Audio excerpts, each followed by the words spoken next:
Alright everybody, today we will be doing Pokemon Heartgold with Bibarel. The fully produced video that was released on Sunday was Heartgold with Staraptor, and Bibarel is the other Route 1 Pokemon you can find in Sinnoh. Well, Route 201, but you know what I mean. They're all called Route 1 Pokemon for a reason. Like Staraptor is known as a Route 1 bird. I'd say Bibarel's like the Route 1 rodent, I'd say. There's always a bird and a rodent. But anyway, I know some people were thinking this was going to be bad. I kind of thought it was going to be kind of bad. But honestly, Axu and I were able to come up with some pretty interesting strats for it. And I think it's going to be pretty dang decent. There are some things kind of working against it, though. Like, one example is we are in the medium fast group. It's not going to really matter in the grand scheme of things. It'll just be a bit annoying to work with.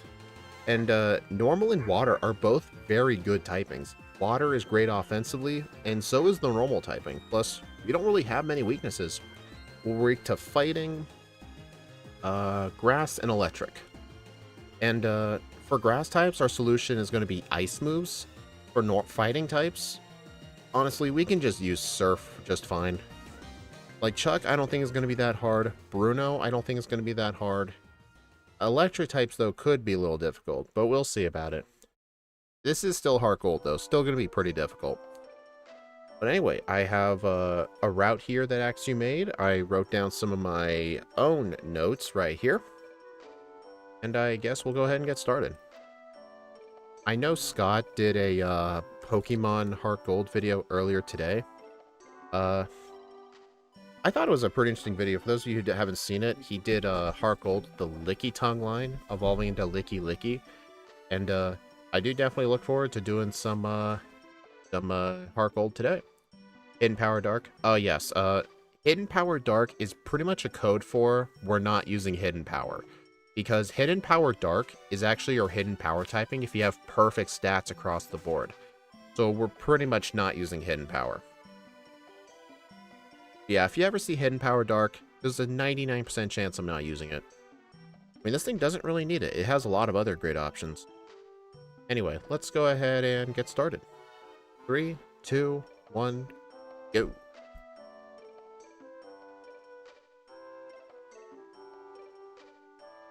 Yeah, check it out. Ethan has a Seviper. I don't know why the Universal Randomizer gives him a random Pokemon. It's kind of cool, though. Makes the catching tutorial kind of funny. Who would win, Bruno versus Chuck? Probably Chuck. The Poliwrath would destroy his whole team. Yeah, Dominic, I did see your comment.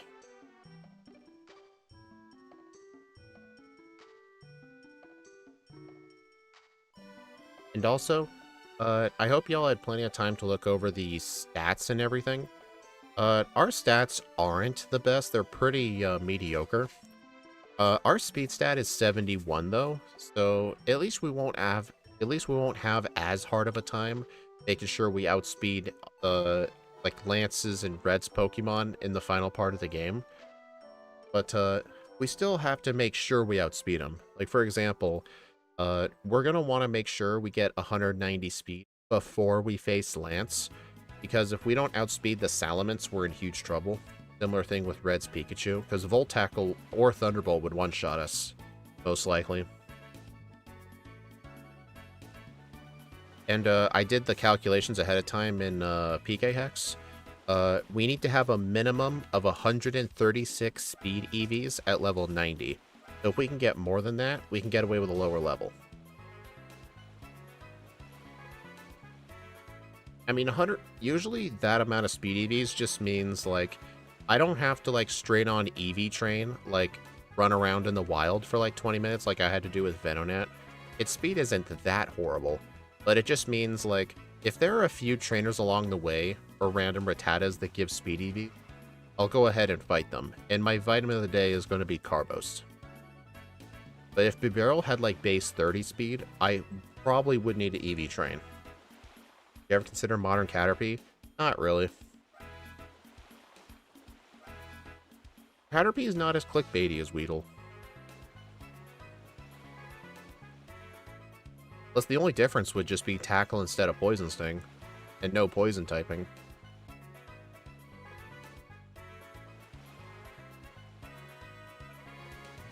I mean, I have wanted to try Modern Magikarp at some point. Because I know in Sword and Shield, it can get the TMs for Hydro Pump and Bounce, which would be kind of interesting.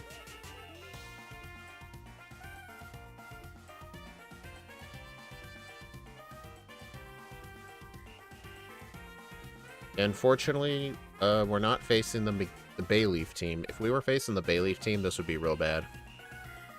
Shedinja viable as a backport? It actually is. I know Snowy actually coded Shedinja to actually work properly in Gen 1, I think Gen 2 as well. So I would need to ask him for the patch file, and I'm sure he would give it to me. Hey, Zealospawn. You gamble to afford the TMs? Hold on a minute.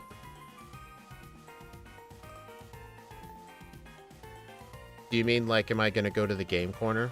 Yes. In fact, there are a few things I need to get there. I need, Ice Beam, 1 copy of Substitute, Silk Scarf, and Wide Lens, and the Dratini. I've started to realize it can actually help move flexibility if you buy multiple copies of Substitute, because they are pretty cheap. But, we're not going to need it, because Bibarel doesn't really need much move flexibility. We're pretty much going to get its final moveset before we even beat Claire. Amulet Coin money farming? I don't know where the Amulet Coin is, and oh wait, the Amulet Coin is... Oh, okay, I know where it is. It's in the, department store. It's in the bottom floor, but you have to do the rocket section first. I pretty much never use it because it's usually too late to be used.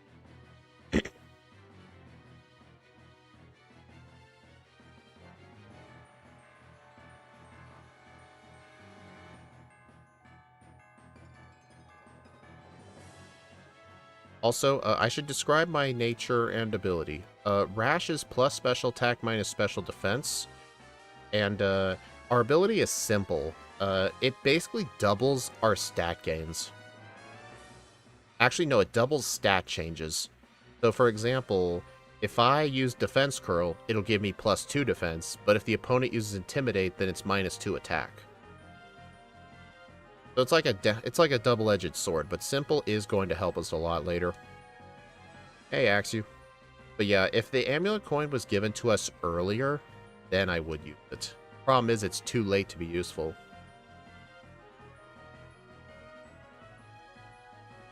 Alright, I should probably catch this Rattata instead of defeating it. Simple only activates during damage calculations, so like it's not going to show on the leaderboard on the overlay properly. That's weird.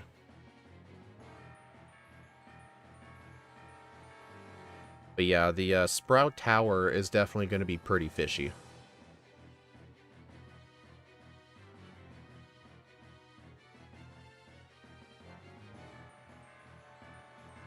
I'm going to do that just in case I have to blackout train.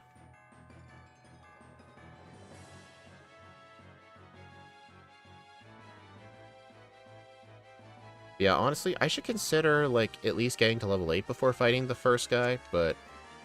don't save. If I lose, I'll just black out. Okay, this isn't too bad.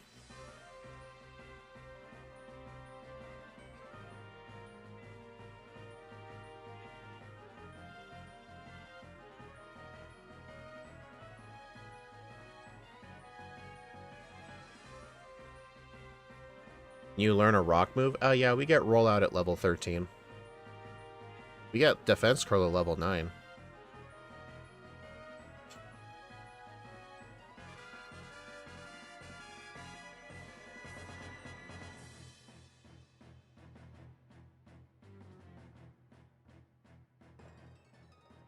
Alright, go ahead and use a potion.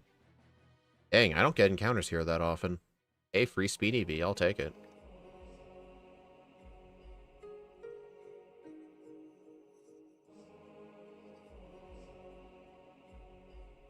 There's defense curl.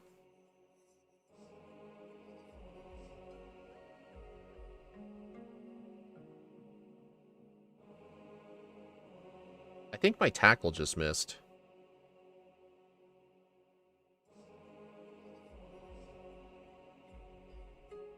Also, since Vine Whip is a physical move, it may be worth using a defense curl on Elderly, but I don't think it's going to really matter that much.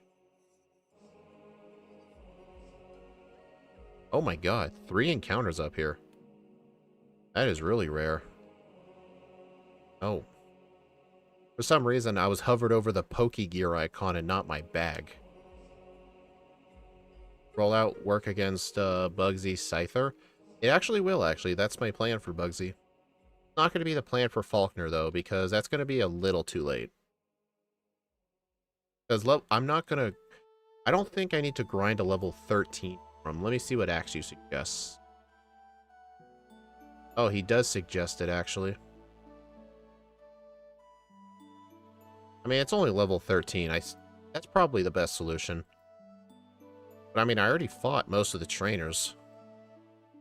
I guess just Blackout train on Faulkner until I win. I'll make sure to fight his trainers, too. I'll ask you a question. So, would simple means that, like, if I get hit with 1 sand attack, it's effectively 2 sand attacks?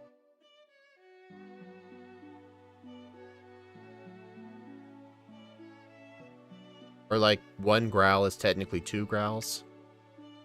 Like, simple just kind of confuses me. It's something like that? Okay. And I noticed on my overlay it says -1, so yeah, it's not going to show on the overlay properly. Yet I somehow hit all the tackles.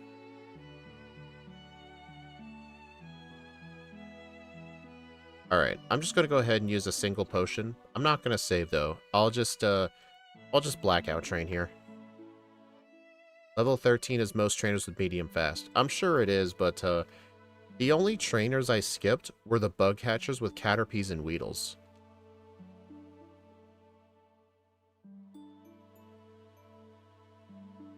I don't like fighting those guys because they're literally worse than wild Pokemon.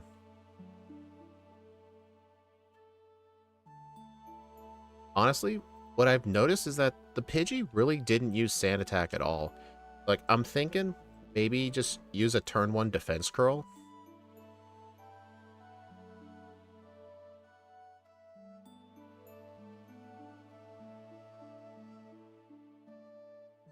Dang, dude, this thing just hits everything.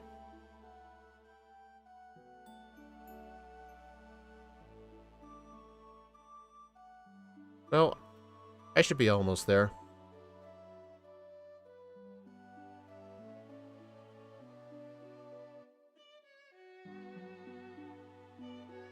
Defense curl is a moot point against Pidgeotto because Gust is special. Oh yeah, I forgot about that. Oops. Seriously, I just missed a tackle without a sand attack. Gee, thanks.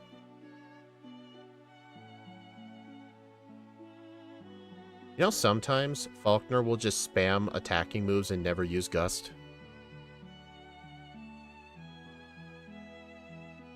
I don't know if Simple makes you immune to Confuse Ray.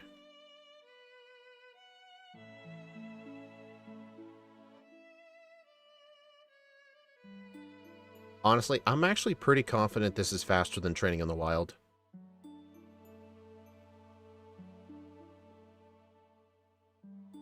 No, it doesn't. That's own tempo. Ah.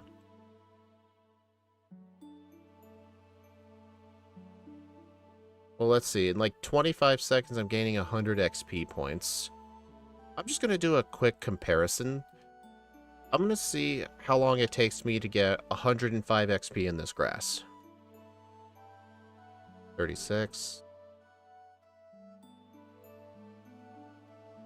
23.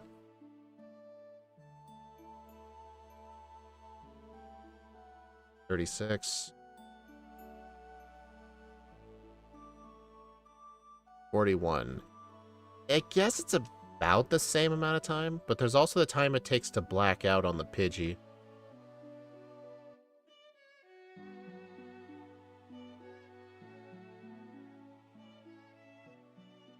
I don't really know which one's better. I mean, I guess blacking out to the Pidgey still lets you get the Speed EVs. I don't know. Oh, we got rollout. We pick up the Kenya for fly and the TM reward. We're actually not going to be needing rest, so I'm not going to be catching Zubat. I will just use the Kenya for fly.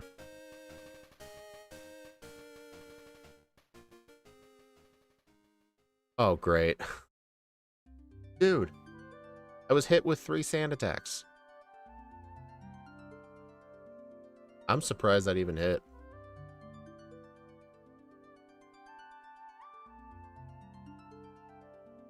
But yeah, I don't need rest, so I'm just gonna get the Kenya.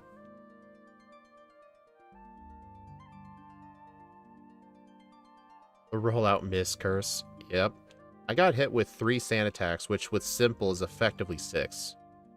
Originally, I was thinking about routing HP, Ice, or Electric to skip both Thunderbolt and Ice Beam. Bibarel's special attack is pretty bad. It pretty much is, yeah. Alright, 11 repels, 3 paralyze heals, 3 antidotes, some extra pokeballs, and 2 super potions. Also, do you think Bibarel should get the Shell Bell? I mean, Bibarel doesn't really have any major held items. I mean, I have to get this anyway.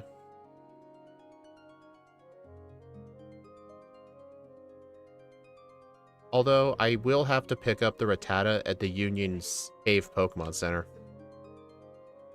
Use rollout against the rollout user.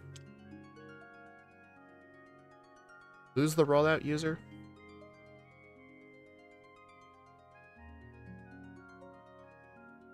Also, I was when I was watching Scott's Licky Tongue solo run evolution line video, he talked about fighting every trainer except the Magikarp guy, and I thought to myself, the Magikarp guy is basically half a Carbos. For low speed Pokemon, it's honestly a good idea to fight him. Whitney's Miltank. Oh, right.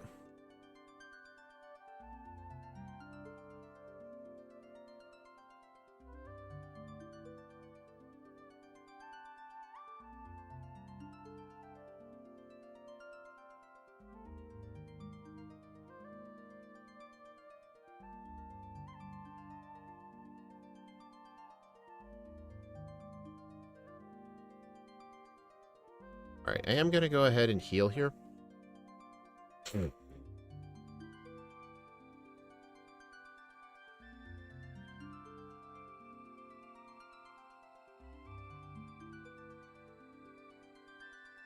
That's not a Rock Smash. There's the Shell Bell. I'm not going to equip it right away, though.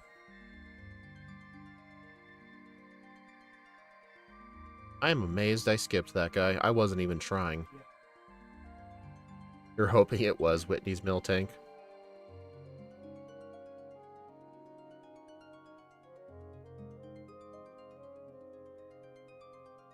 Oh, I just realized, the whole plan was to try and catch a Geodude in here, and I was just assuming I would find one, but I literally never did.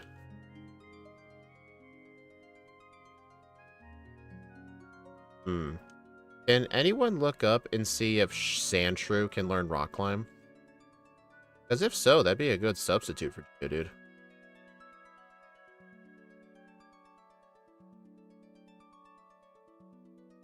Broke Heartgold over it. Dang.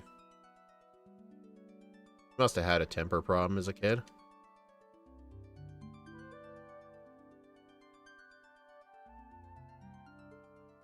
It does? Okay, I'll remember that for next time. Honestly, wait, does Sandshrew learn, Cut and Rock Smash? Theoretically, it could replace Rattata, too.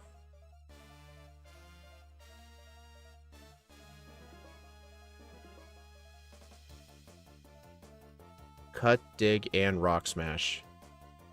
Nice. Would it be worth actually just catching that instead? What are the odds of encountering Sandshrew in the cave in Heartgold? Is anyone able to look that up? Like, what the odds are for Sandshrew? I'm thinking maybe if it's not a rare encounter, I could just get the Sandshrew from now on instead of Rattata and Geodude.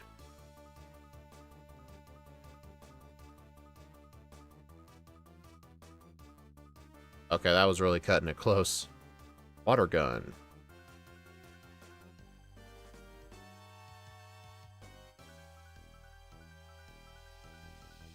%30. Honestly, that's actually not bad. That's basically Gen 4 Psyduck.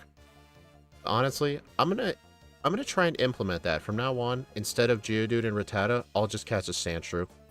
My only HM users will pretty much be Sandshrew, Penya, or Zubat, depending if I need rest, and Dratini. So just 3 HM users. That's really convenient. I remember when I started doing this, I struggled to figure out the most efficient HM users. But I think we just figured it out. You encountered one in Rand. That was because I didn't know if it learned Rock Climb. But I knew Geodude could. I just didn't know. Why Dratini? It gets Surf, Waterfall, and Whirlpool. Believe it or not every water type learns all of those HMs. I know one that can is, what's his face? Poliwag. Poliwag is actually able to learn all the water HMs. But, you kind of need a Surf user in order to get it. And it's much more convenient than the Dragon's Den, yeah. Only for Pokemon that truly do not need the Game Corner. But honestly, I think even really good Pokemon still need it. I don't know, I feel like maybe Mewtwo could skip it, but then again, I'm sure Mewtwo could greatly benefit from Thunderbolt or Ice Beam. Kurt's back is magically healed. Hey, he's a tough old man, okay?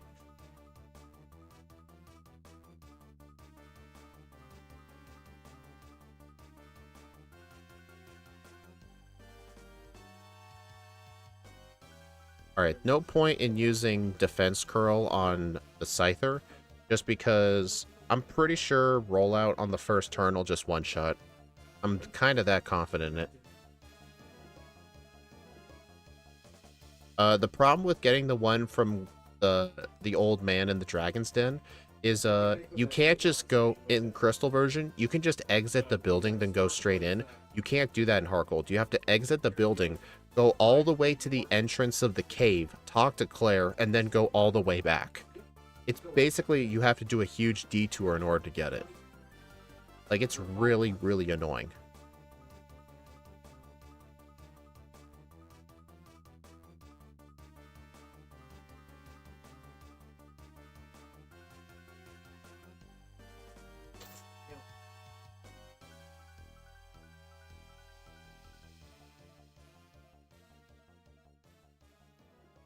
Honestly, I probably did not need to save there.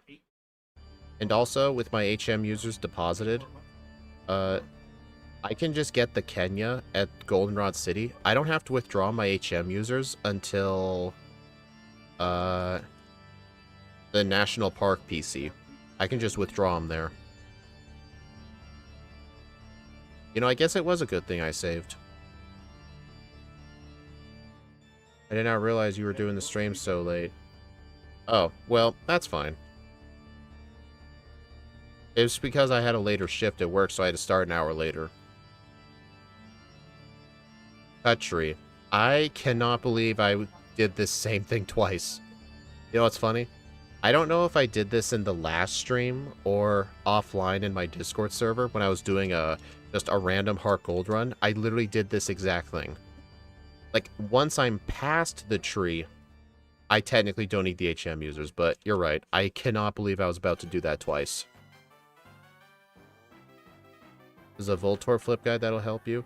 The Voltorb flip guide is not 100% accurate. Like, it usually works good for the first few levels, but then once you get into the later levels, it's like, can you flip over this card for me? There's a 10% chance it's a Voltorb. And then you have to flip it over and tell it what it is, and then it'll solve the rest of the game for you. But basically, I mean, it's better than guessing blindly, but at the same time, it's not completely consistent.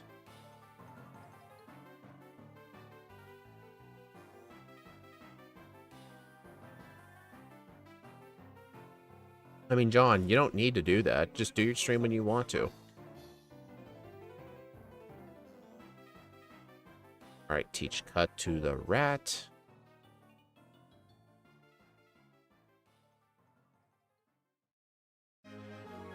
I don't... let me make sure I have a repel. I do.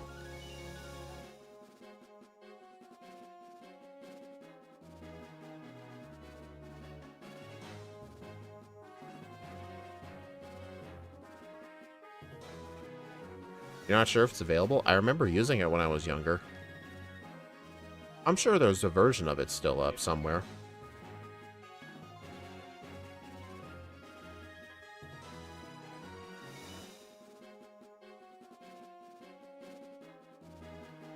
Also, that little maneuver I did through the grass, I used to just go straight up, but the problem is that youngster would keep seeing me. When I was watching Scott's run, I realized he hugged the wall on the left-hand side, and I'm like, dang, I should have just done that.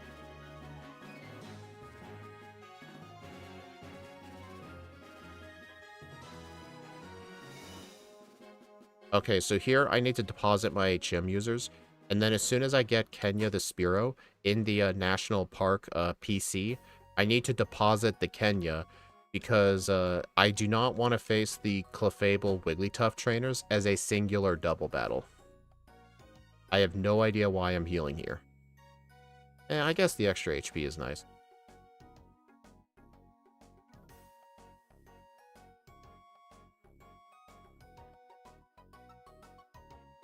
Alright, coin case time. I will make sure to flip the screen for all of you.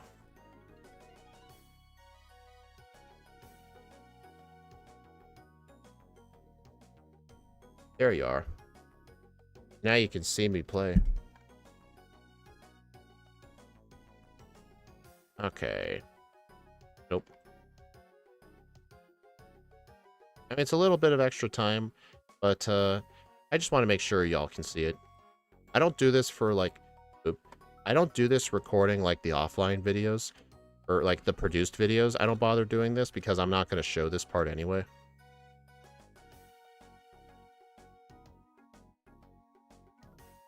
Alright, so I need to keep playing until I get 16,100 coins.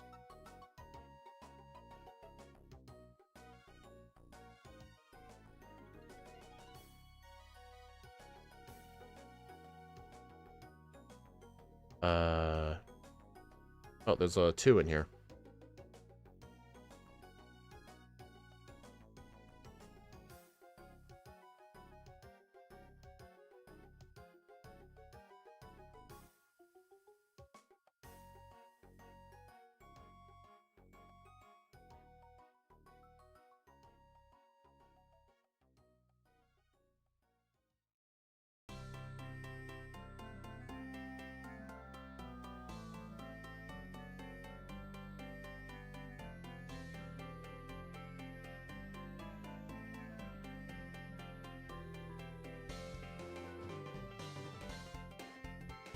Yeah, you guys aren't going to be able to see, like, the grand total.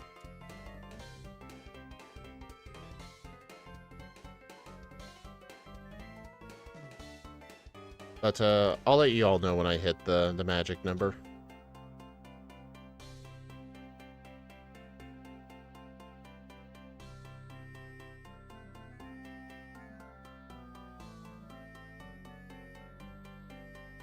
I have 1665 so far.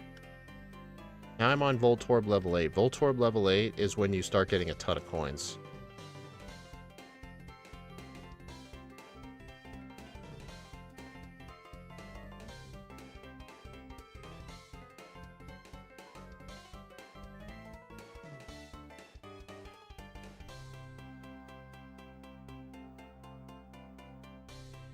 Nearly there. We're at 4257 right now.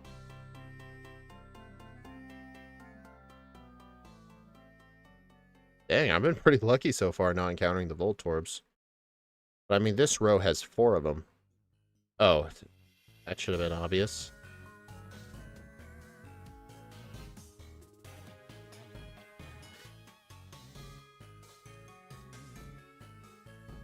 Seven, 7, 1, 3. I need 16,100. Alright, there's a 3 here somewhere. I really hate the rows with 4 Voltorbs in them, because that takes a long time. Oh. Nope, that's a Voltorb. 11,169. I think just one more round.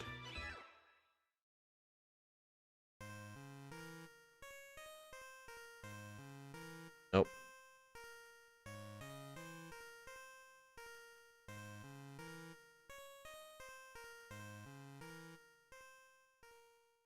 $13,356. Okay, I think I need one more. Also, you know what's funny? In Scott's Licky Tongue evolution line video, he played in the game corner up to 42,000 coins. And I'm like, oh my god. He ended up just getting like one of everything. He didn't end up using most of it either. 15,948. Oh, that sucks. I have to do an extra game.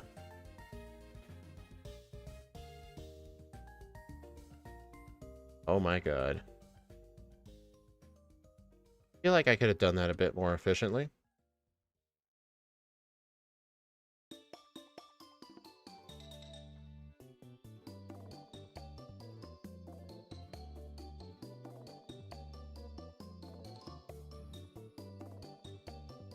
Alright, we're done.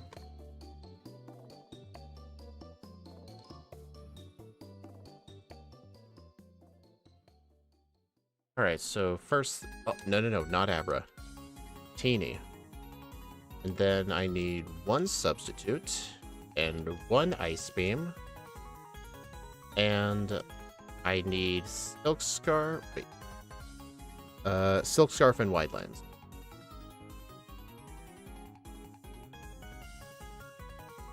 Oh, actually, let me get another copy of Substitute. Alright, so during that whole time, I haven't been able to read any of chat, so I'll need to catch up. This is what we came to see, Minesweeper. Yep. Yeah, Axu, for some reason, your math was like 2,000 short, but I don't know if your 16,100 total had me buying a second copy of Substitute. But since there was 2,000 left over, I decided to just get it. Wide lenses for what move? It's for Charge Beam. It's the held item that I wish I had gotten during my Platinum Metagross race with Alex. Because he chose to get the wide lens from the game corner, and he was mainly spamming moves like Meteor Mash and Takedown and some other moves, and I kept getting tons of misses when he wasn't. Oh yeah, Axu. Axu actually... Well, in terms of help, he does like a good chunk of it, but I've helped out with routing too. Like, as of recently, I've been making a bunch of like guides in my Discord server on like where certain items are.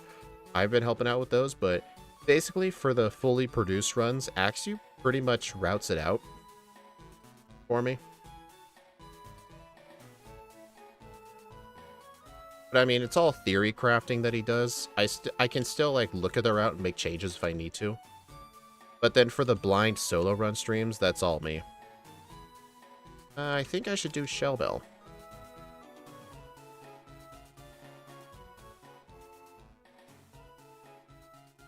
It's one of the things I like about doing the random streams. Nobody can route it for me. I have to do it myself on the spot. Alright, Defense Curl, Double Slap. I wonder how much Shell Bell's gonna heal for me. Probably a lot. Oh geez, Stomp actually could have flinched me there. Oh yeah, it would help with rollout. Good point. And also, guess what? We're a normal type. You know what move we'll be getting? Not Return. Believe it or not, Bibarel's probably one of the only normal types that doesn't need Return. We're basically going all special with our learn set.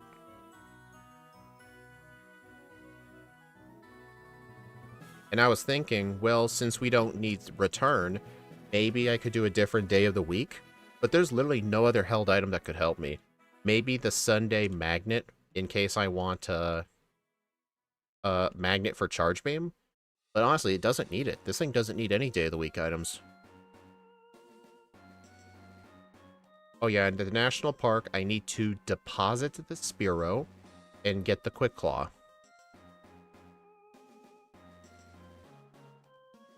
away. Nice. Oh, I have to get rid of the mail.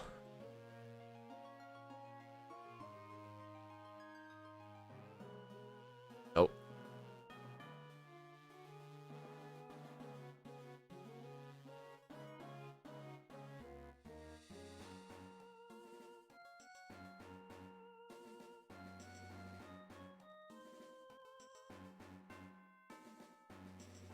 Alright, let's see. Before facing Rival 3, teach Surf and Substitute.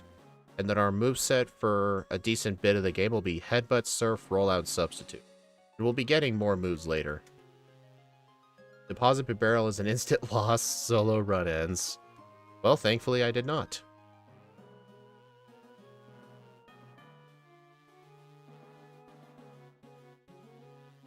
Yeah, this does mean, though, if I want to get the rare candy in the Ruins of Alph, I'll have to come back later. But that's fine, though. I can just get it when I get the Violet City candy.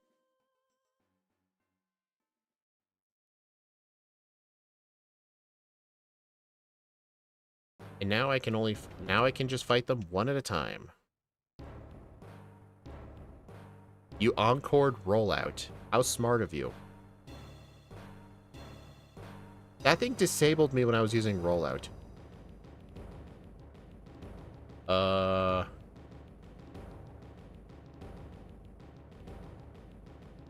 my god, dude.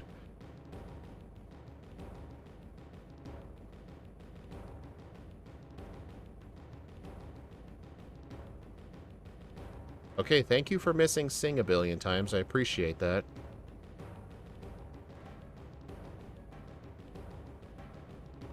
Metronome Silverwind. That easily could have been Thunderbolt. Okay, they were apparently very difficult today. All because she chose to disable me while I was using... Wait, she encored me and then used Disable. So I literally had no choice but to use Struggle and almost killed myself for it. Alright, so now I can withdraw him back.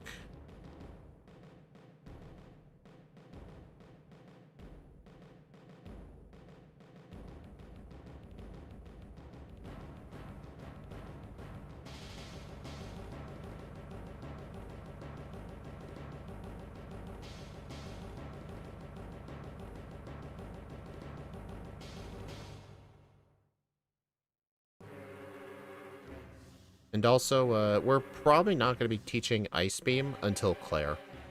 Like, our move that we're going to be spamming the most is pretty much Surf and Charge Beam. Headbutt is just for the occasional normal coverage.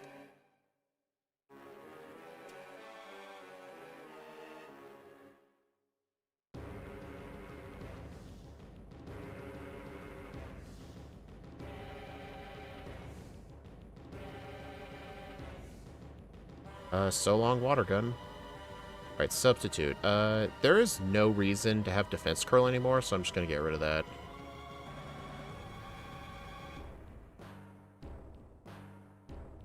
Also, as soon as I get to Olivine City, I am going to need to buy more repels.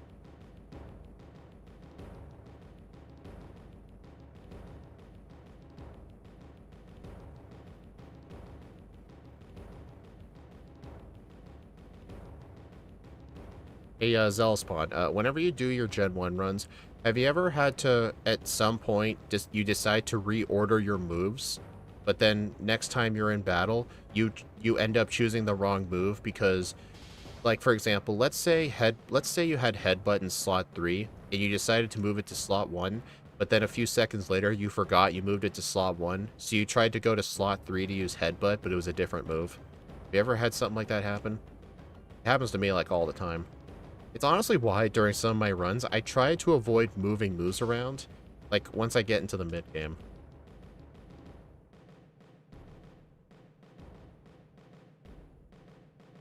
Like, for example, I should really put Surf in slot 1.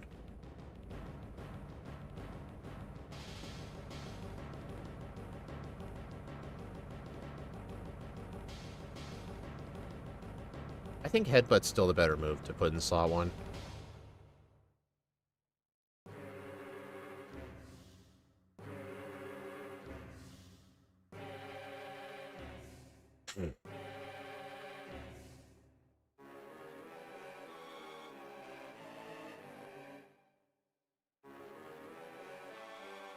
I should probably use an ether.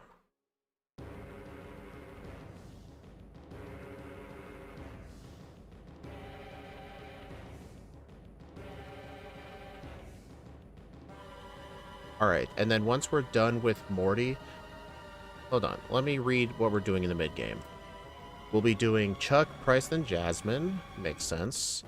Chuck is fine with Silk Scarf Headbutt spam. Grab the choice specs at the Lake of Rage. As for Price, Charge Beam to gain special attack and sweep. And also, there's technically multiple spots we can get Charge Beam. Like, for example, on specific days of the week. That is not what I meant to use. For example, on specific days of the week, you can do the Goldenrod Lottery, and the first place is the Charge Beam TM, which you can replay as many times as you want, but there is actually access to another Charge Beam TM. Like, for example, like the main way that most people think of getting it in this game is from the power plant when you return the machine part, but there's actually a copy of it in Olivine, and all you need is Surf. It's like kind of hidden.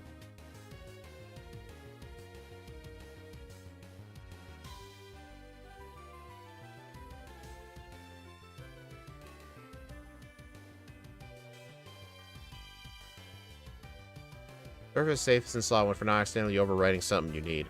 That is true, yeah, but I mean, in this game, you kind of have to go into a menu, so I would actually notice, but in Gen 1, I completely understand that. I mean, in the back ports, with the instant text, I pretty much do that all the time.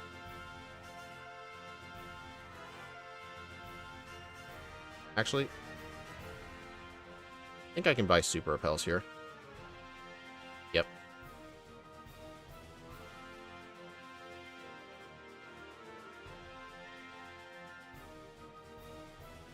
Also, I've been having a problem with remembering to get healing items, so I'll get this max potion pretty much every run. Alright, I think equip the wide lens now.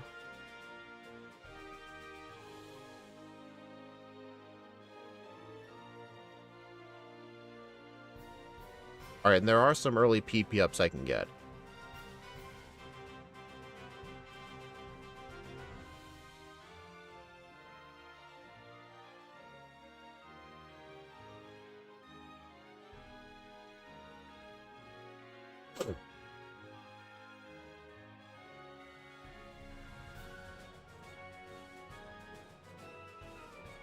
Let's see if I know how to get there. I know it's surfing in the water. I should use a repel, though.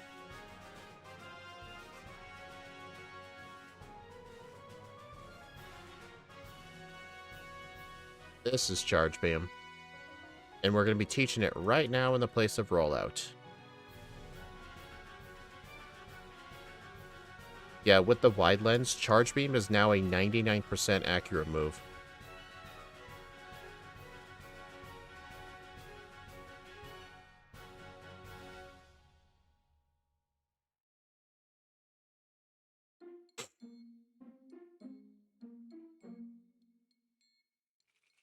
I do not want Yawn.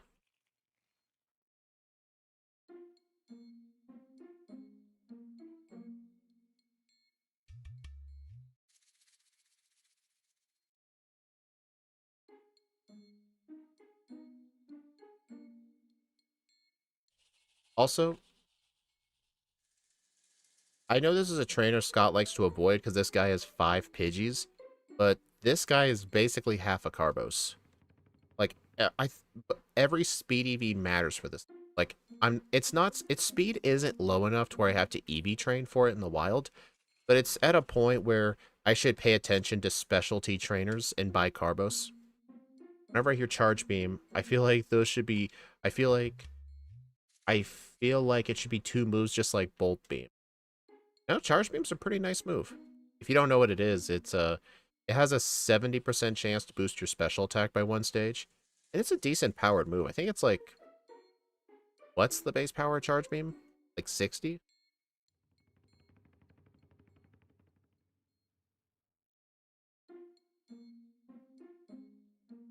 55. Oh. Yeah, it's 55.95. Or no, it's 55.90.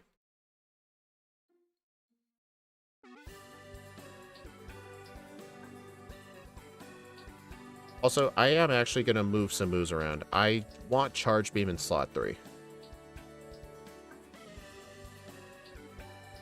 One of Scott's Gen 4 runs had it, don't remember which one which. I wouldn't remember either. It's very handy in Platinum, too. It's a shame in Platinum you get it so late, because that's the TM that Volkner gives.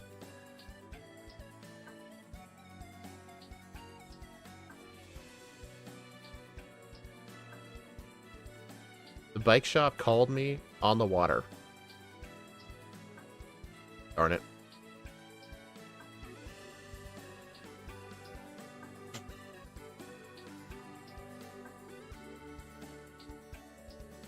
Also, underneath this Pluck, TM is a hidden Hyper Potion. I have no idea why they're on the same tile. So weird.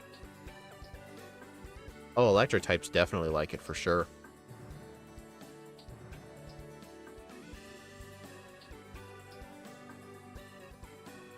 Yeah, I think the first thing I should use my PP ups on is Charge Beam.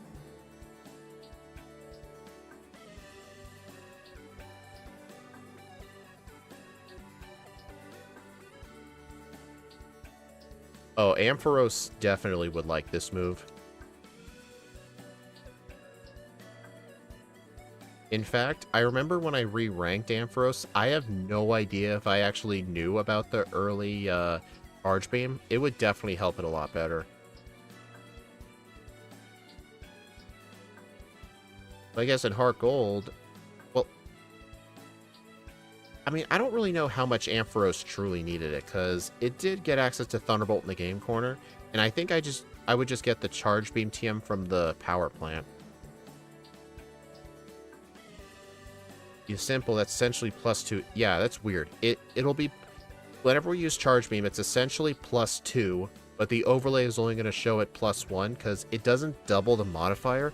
It just modifies the damage calculation. It's really, really weird.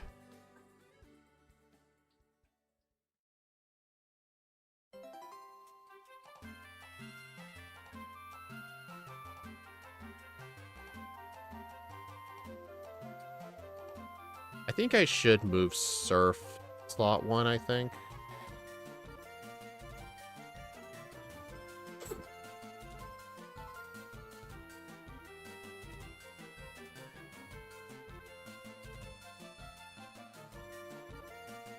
I'll wait till I use a potion before Chuck. I do need to equip the Silk Scarf too, because the plan is to use Headbutt for him.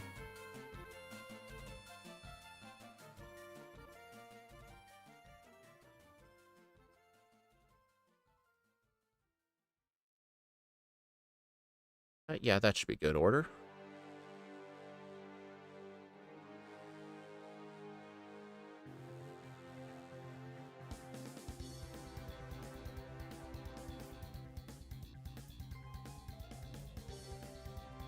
I'll probably set up a substitute first. Okay, substitute was not going to save me from that. That thing, he flinched me like 3 times. Y'all saw that, right? That is ridiculous. That was my first reset. Okay, he flinched me again. I call shenanigans.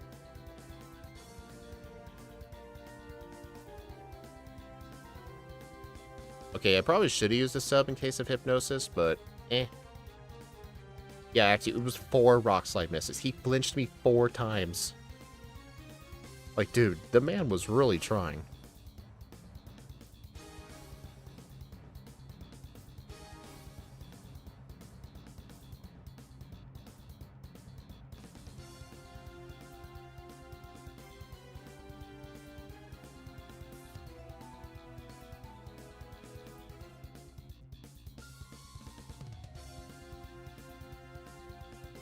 Alright, I'm going to go ahead and get the Violet Rare Candy and PP up, and then go get the Ruins of Alph Rare Candy. So I will have access to 2 PP ups, and just because Charge Beam isn't going to be my main used move right now, I think I should prioritize the PP ups on Surf. Because I'm actually going to have Surf on the moveset, I think, until Red. I know I read ahead in the notes. Axew does suggest getting rid of Surf for red.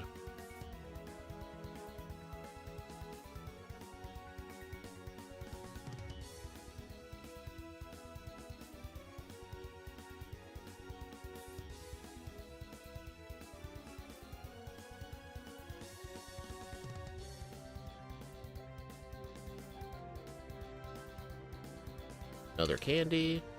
Alright, I'm gonna use both these PP ups on Surf. I'm not gonna use that hyper potion though.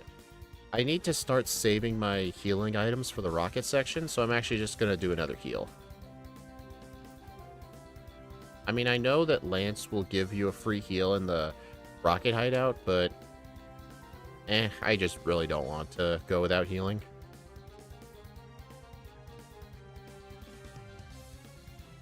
Alright, strength. I'll need to go ahead and teach that right away. And go ahead and use another repel.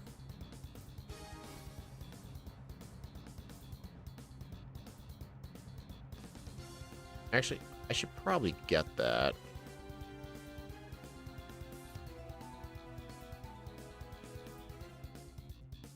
Also, I think Pokemon that need Speed EV should always just fight Hiker Benjamin, because he has 2 Diglets and a Dugtrio, and they all give Speed EVs, so... Oh wait, no. This guy has a Diglett, Geodude, and Dugtrio.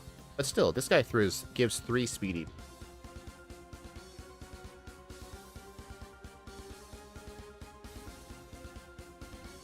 Also, this guy has a Sandslash, which also gives speed.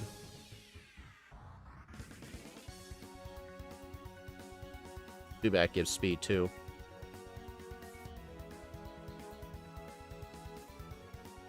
Oh wait, no, they don't give speed. I for some reason thought they gave speed. Oh. My bad.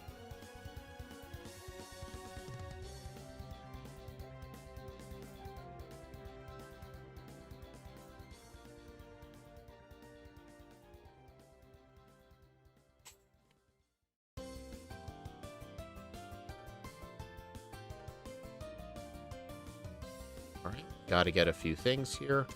Oh my god, Bibarel, move. Rare candy.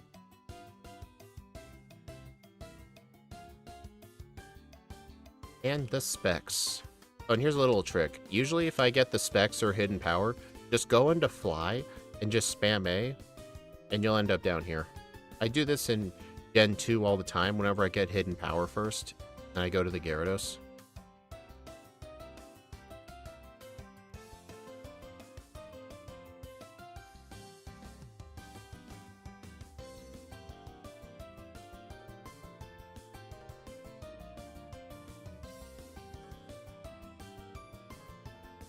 I just wish, though, that in BizHawk, I can switch the top and bottom screens with a hotkey, but I literally could not find an option to enable it to a hotkey.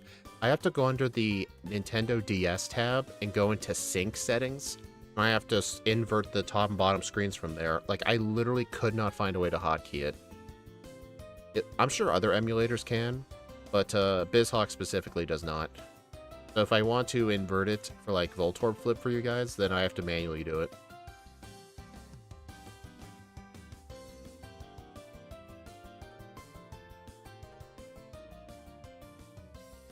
Alright, so then the plan for Chuck is just to Charge Beam the Seal and the Dewgong, and then Surf the Piloswine. And then for Jasmine, it's a Choice Spec Surf.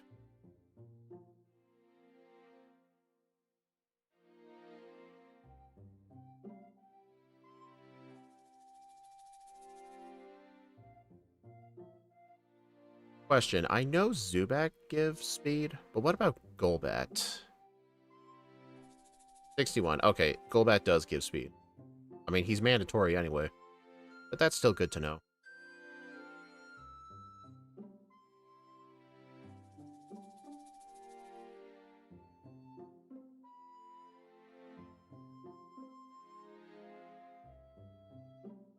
Also in Heartgold version, these Rocket Grunts actually tell you the password, like, during their defeat speech, like when you defeat them in battle. That way you don't have to talk to him again. In Crystal, you actually had to talk to him again.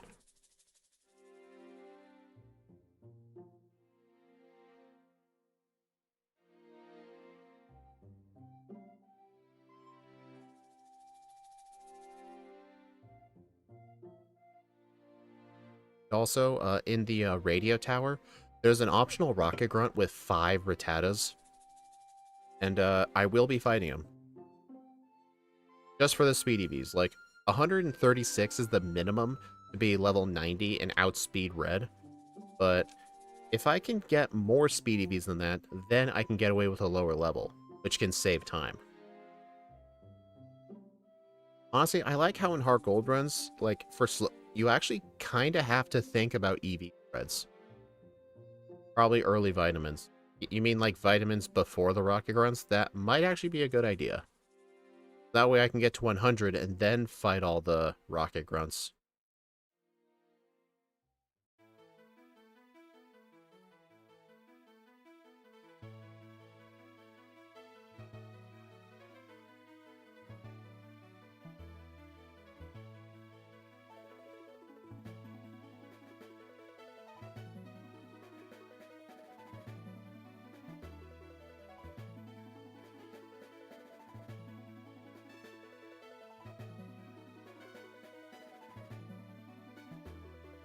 I'm just gonna spam surf on everything. Hey, actually, I don't know if you're able to look this up. Does the base power of surf still get divided, like, if you don't have a partner Pokemon for it to hit?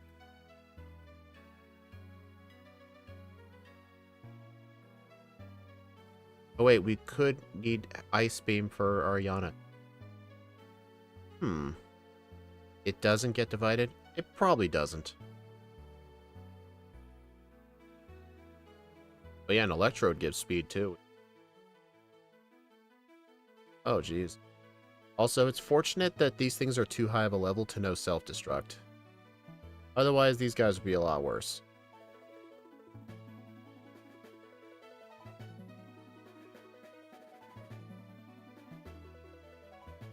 Doesn't get divided? I mean, we pretty much have to teach Ice Beam for Claire anyway. I think we can just get rid of Headbutt for it. Yeah, because our moveset for the League is basically our current moveset just with Ice Beam instead of Headbutts. Yeah, I can just teach it after Jasmine. Also, I did just get the TM or the HM for Whirlpool. I'm actually not going to teach it though. I've actually became a bit more efficient at teaching HMs. So the plan is whenever I go into Ice Cave or Ice, I think it's Ice Path. Whenever I go into Ice Path, as soon as I get Waterfall and like just before I use Strength, I go into my menu and I teach Strength, Whirlpool, and Waterfall all at once. Although I did teach Strength earlier, which was a bit inefficient.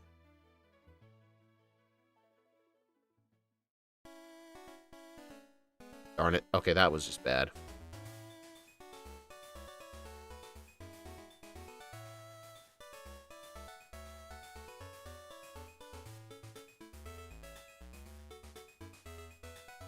Same here. I always teach Whirlpool and Waterfall when I get Waterfall in Gen 2.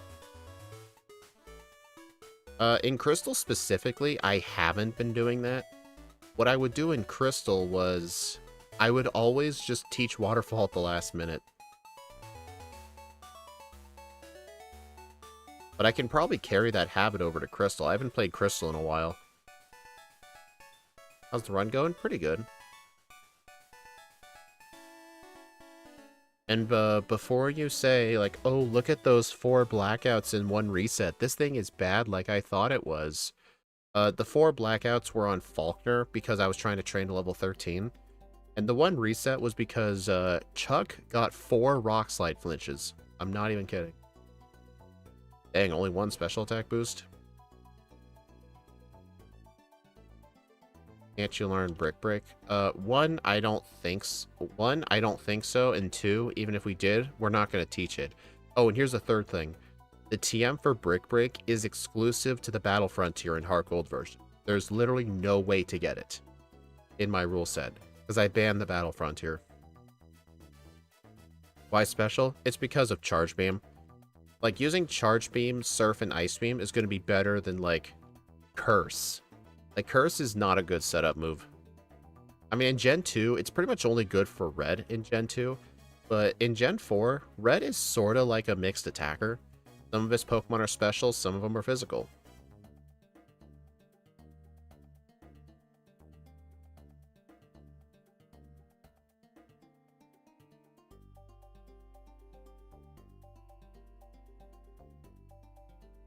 Curse is only good for Ghost types, but that's just me. No, like, having Curse to, like, boost your attack and defense, it's good just if you... But it's not the best. Alright, so for Jasmine, we are going to need to equip the specs. And believe it or not, we can actually keep the specs equipped for the entirety of the radio tower. I think even in the basement we can.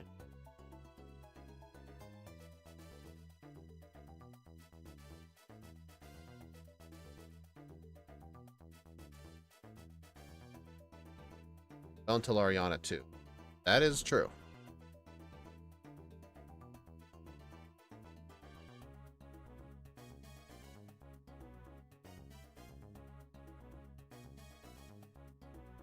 Actually, did you ever go back to Mount Pyre and Oras, talk to Red and Blue dialogue? I know where this is going.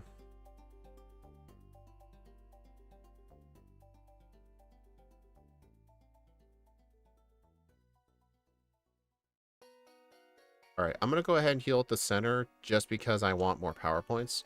And I'm going to go do my vitamin buy immediately.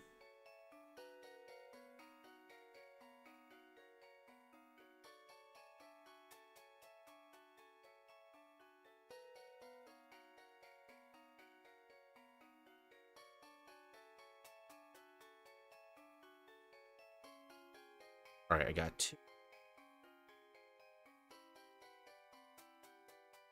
Alright, I do not want Focus Punch, or Hail, or Iron Tail. Do I want... No, I don't want... Do I want Shadow Ball? This thing can't learn Shadow Ball. Oh, no, it can. Do we need it for anything? I don't think so, but I'm not gonna sell it just in case. Okay. We need Attract. Yes, we do. Alright, get rid of Roost. Flash. Pluck. U-turn. Alright. Vitamin of the day. Got 3 Carbos and rest and calcium.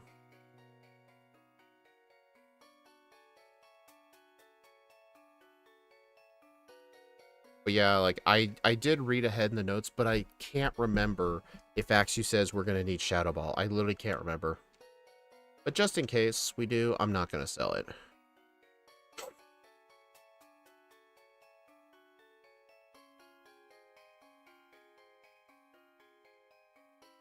Oh, each Ice Beam.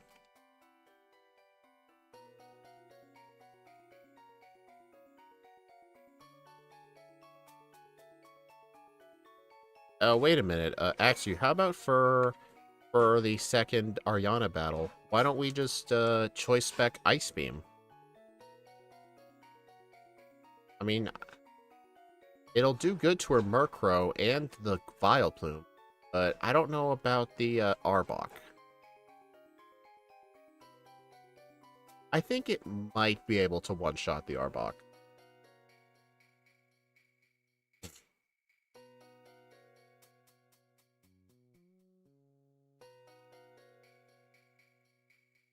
Also, I'm going to fight this guy just for the 5 speed EVs. I do wish the Macho Brace was a bit easier to get in this game, so you don't have to, like, catch a Drowsy and trade it. If some guy would just give it to you, I would actually equip it in the radio tower specifically for most Pokemon.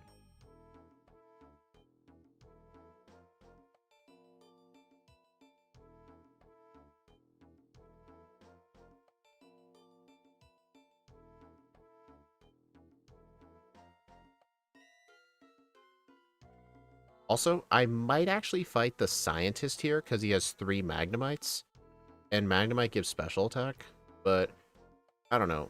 We're not too desperate for special attack, but I may as well.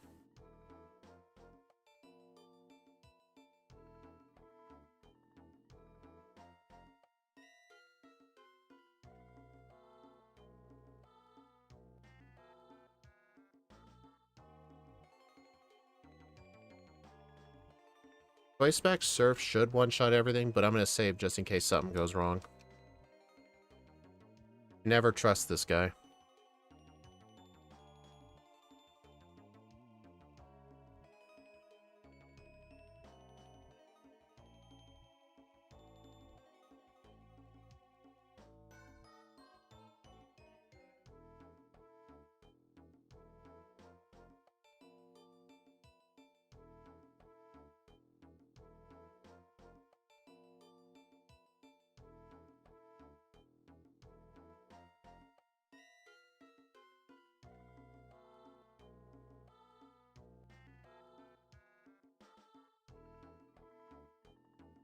You know, if we wanted, we also could get the Bright Powder, but Bright Powder is only really good for Pokemon that naturally learn Double Team or Minimize, so I'll just skip it.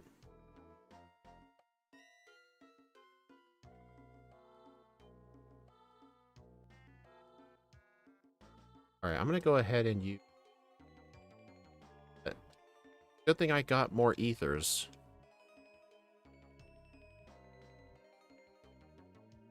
The reason I'm saving all the way over here is because I wanted to be efficient with my menuing and save while I was in the menu. But I didn't have to like walk up there and save again.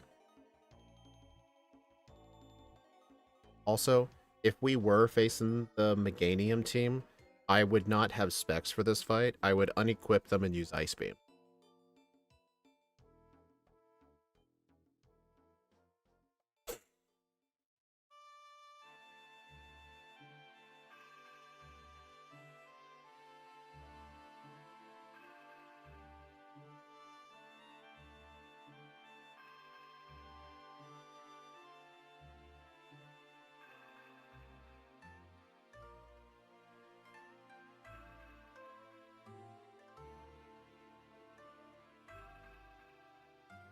I hate running through these doors. Weirdly, the only hard fight for this thing is the Komodo Girls. The Komodo Girls is hard for a lot of Pokemon. Because it's just the fact you have to fight them all in a row without healing. Although, theoretically, if we lose to one of them, we could accept a Blackout and gain a ton of levels that way. But that's kind of a slow method of Blackout training. But honestly, if you have to fight them all over again either way, do you think it'd be worth the tiny bit of time in depositing the HM users first? I don't think so, though. Yeah, I don't think so. Unless we intentionally plan the Blackout train on them, I'd say don't.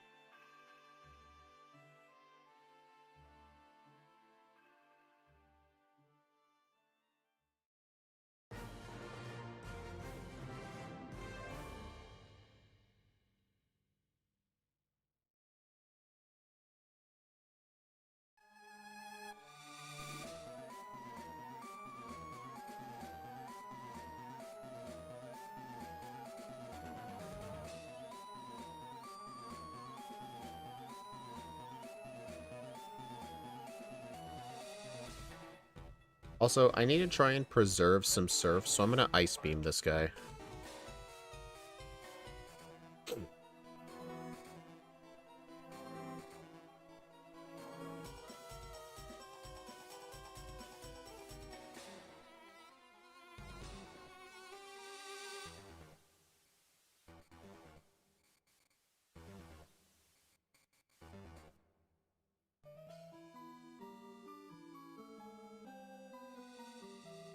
Yeah, I may as well just unequip it.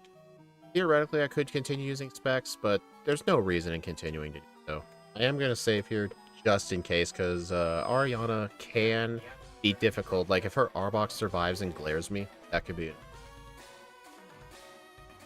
Oh wait, I have Substitute. Stupid.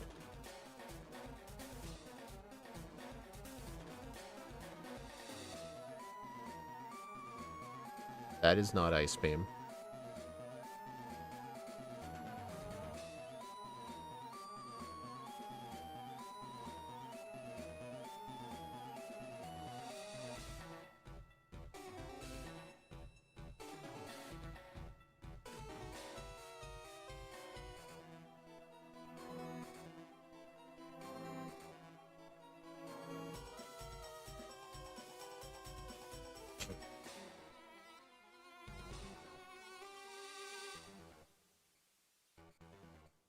Also, I was just thinking, we're probably not going to be able to outspeed Claire's Kingdra, but it doesn't really matter though. I have substitute. Oh, it's 92 speed. Oh, we actually can outspeed it. Doesn't even matter.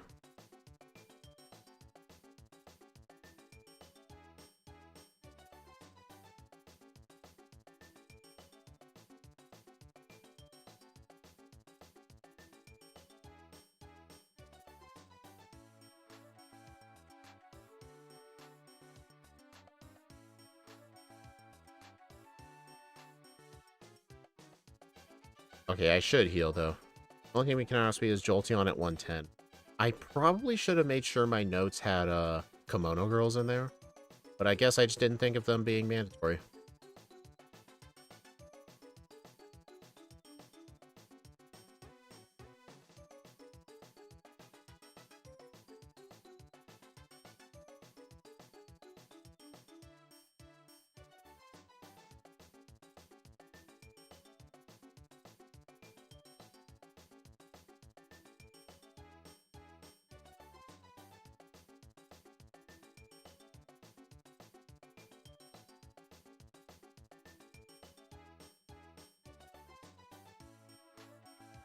I'm gonna wait till my Repel runs out before I teach the HMs.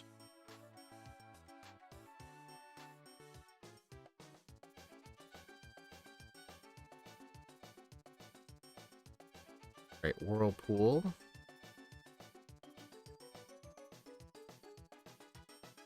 And Waterfall.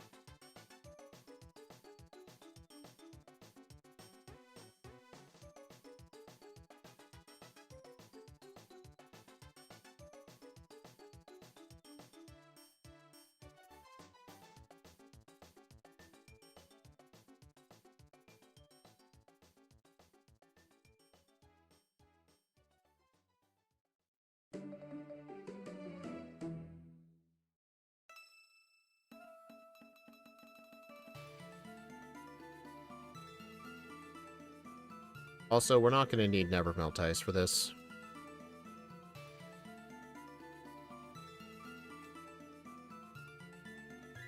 Alright, so this final PP up here, I will be getting to use for Surf.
Nice.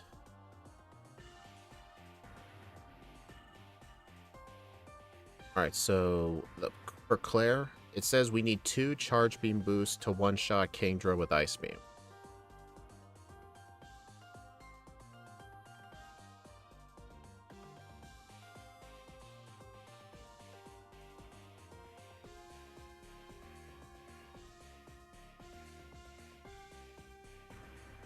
Charge.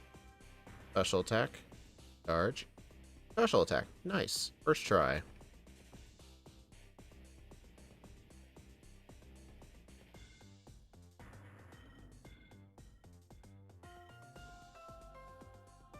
Wait. I don't know what level you did those calcs at, Axio.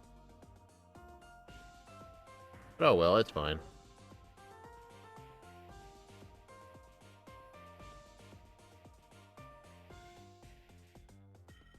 Dude, whenever your main Pokemon is the one with Surf, it's so slow.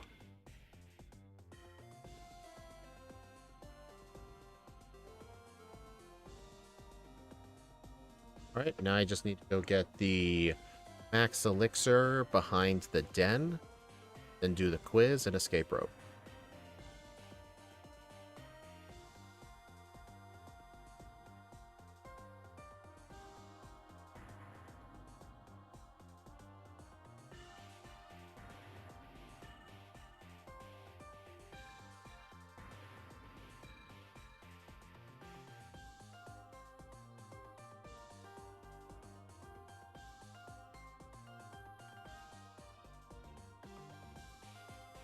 Also, technically, our speed is kind of bad for the league right now, but the league is actually going to be kind of easy. I mean, the Koga's Crobat's not going to be able to do much. We're not really scared of Aerodactyl. Oh, crud. I forgot to buy escape ropes.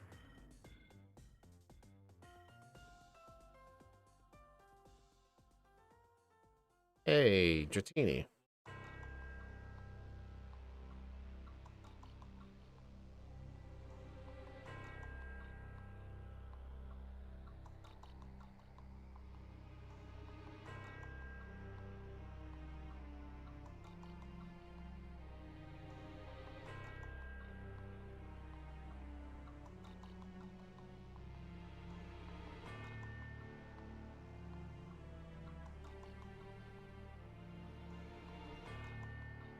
You know, I think I probably will deposit my HM users for the Kimono Girls. I mean, they'd be good training at least. I should probably choice spec them. Yeah, 100% choice spec.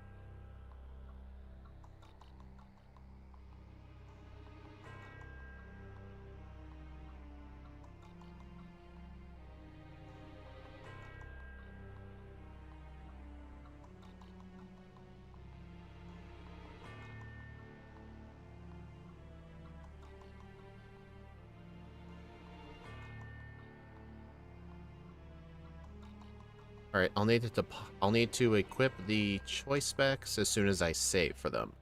Wait, I'm not saving for them. I'm blackout training. Do it now.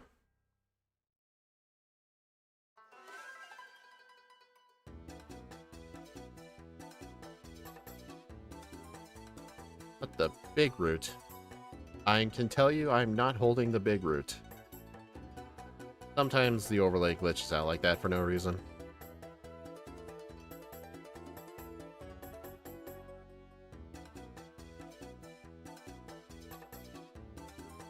Dude, the fact that a choice spec Surf reshots Umbreon, that's concerning.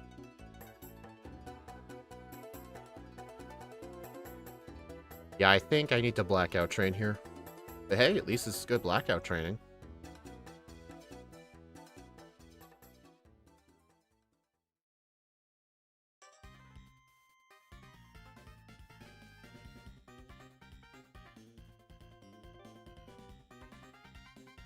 Yep. Blackout. Oh, that was very good experience. I mean, if the choices are we either reset and start these over again, or blackout and start them over again.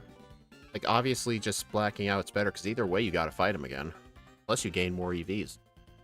But I'm pretty sure only the Jolteon, though, gives speed. I don't think the other ones give speed.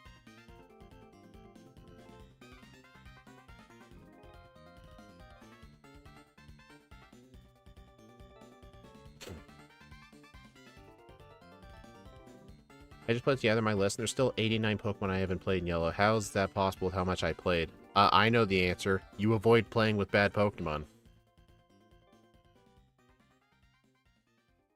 Yeah, I think just continue Blackout training until I can get to the Jolteon at good enough HP so I can survive a Thunderbolt.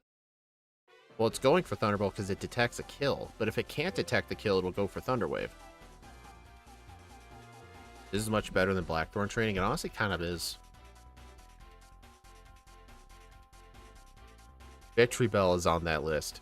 Maybe you were saving good Pokemon for last?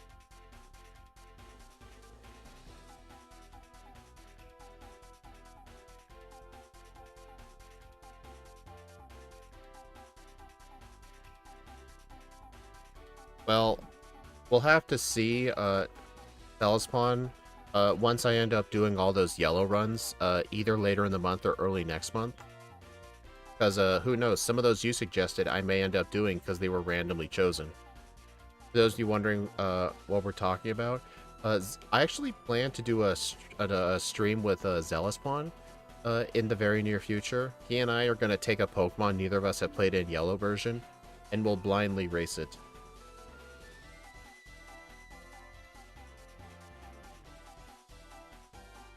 Okay, that is bullshit, dude. I don't think I've... Okay, I think I should be 8. Dude, I didn't even get any experience.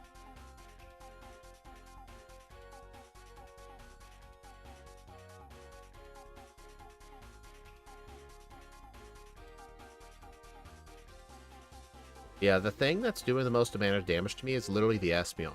If I can, like, either one-shot the Espeon or have it not use Psychic, which is, honestly, I think once I get to level 50, Surf will probably one-shot it. Poliwrath is still out there. Well, I've unfortunately already played Poliwrath in yellow quite a few times. I hate it. Like, no matter what I would do to it, there's still, like, several fights where you're pretty much required to use Hypnosis on a few things. And it's just horrible. I hated playing it.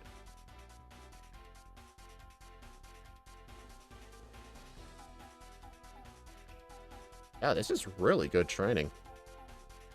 I wouldn't say this is better than Victory Road training, though. Just because there are a lot more trainers in Victory Road.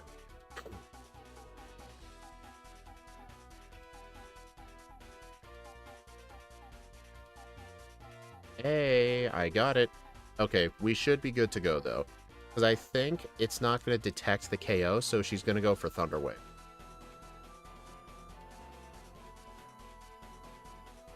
Red Ryosi got an incredible Poliwrath time, but he said the champion odds are super low. That is one of the reasons, like, speedrunning Gen 1 isn't as fun. Because there are people who are like, oh yeah, I got this super, super good Poliwrath time, but it's a 2% odds champion fight. Come on, just do something a little more consistent than that. Good thing the Vaporeon can't do jack to me. Yeah, guess what? I went from 46 to level 50.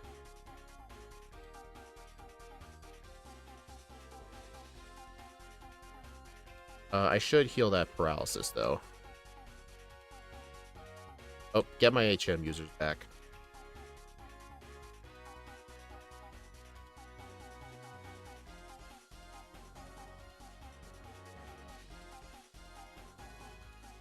But I think you needed like 12 more levels to get the fight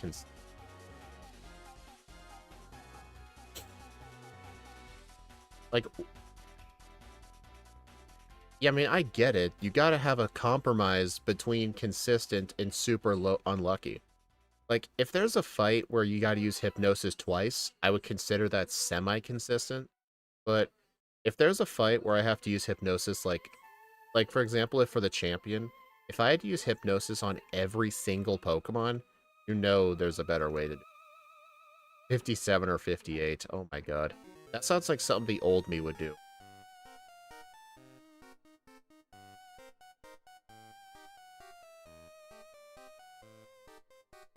It was like 4. I mean, still on the higher side. I don't remember what my route was. I mean, I have my old notes on Pastebin. But it's been a super long time since I played that run. If I remember correctly, the very first trainer where I absolutely needed to use Hypnosis, I believe, was Rival 5. Basically, in the fights where you don't have to use Hypnosis, the Pokemon's actually really good.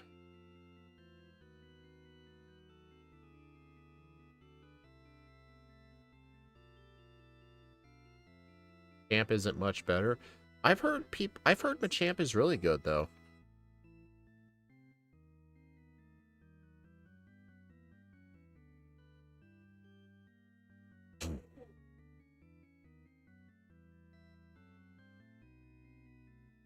You know, a little fun fact, during the Ho-Oh dance, these girls dance clockwise, but for Lugia, they dance counterclockwise. Yeah, but the yellow champion's pretty bad. That is a good point. Every Pokemon that learns it uses it at some point. Yeah, it's a necessary evil sometimes.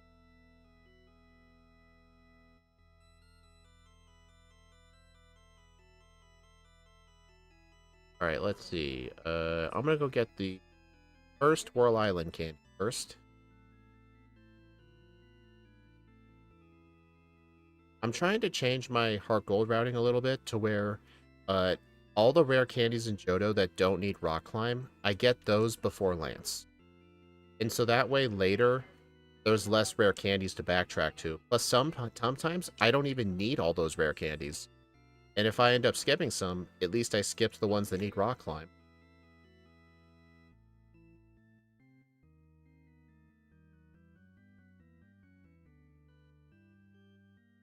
Alright, now I need to go get the Mount Mordor Waterfall candy, but first I need to get escape ropes. You've got to be kidding. Seriously, I'm pretty sure Ecruteak sells them. I'll just go there from Ecruteak anyway. This is ×4. Dude, that's not the mart. I used to play everything on 3 times, but I converted everything to 4 times, because I was kind of sick of playing so slow. Oh, may as well buy my full restores now. Some more repels.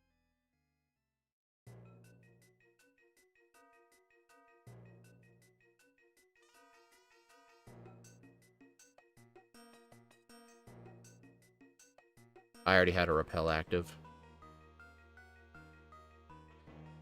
Also, I'm not going to get the PP up down here, because it's going to take a bit of extra time. I already have the 3 PP ups on Surf.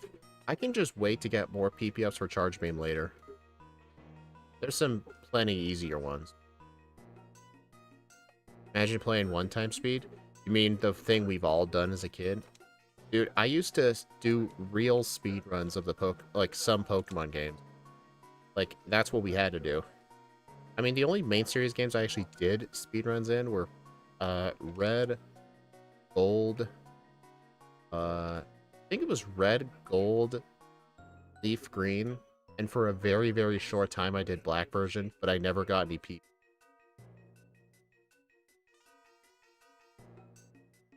Then again, those were in the olden days.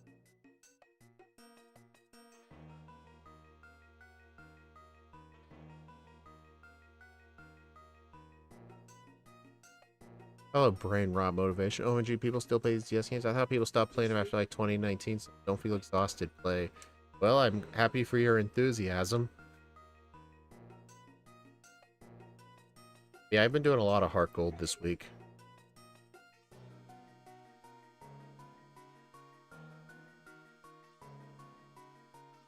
Alright, I'm still going to be fighting a bunch more trainers here. Because, we're still going to need a ton of levels either way for the endgame. So I may as well just fight some of these guys. Hey, that guy gave special attack.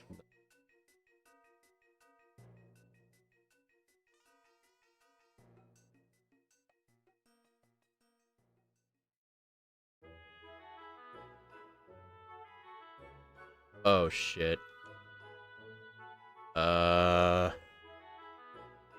This is embarrassing. This Squagsire apparently has Water Absorb. You ever just go through League over and over and black out? I do that plenty of times, actually. That is... okay. In my defense, a lot of Pokemon in Heart Gold, Soul Silver don't always tend to have their default abilities. Sometimes they'll have their second ones. Like, for example, in Diamond, Pearl, and Platinum, all of the Quagsires have Damp instead of Water Absorb. But in this game, that one had Water Absorb, so yeah, that was embarrassing. I should just unequip the specs. No, Wide Lens.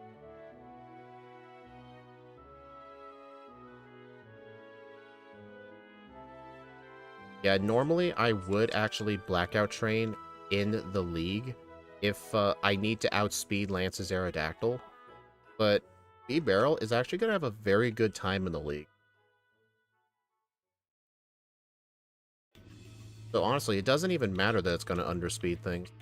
That means I can at least save rare candies.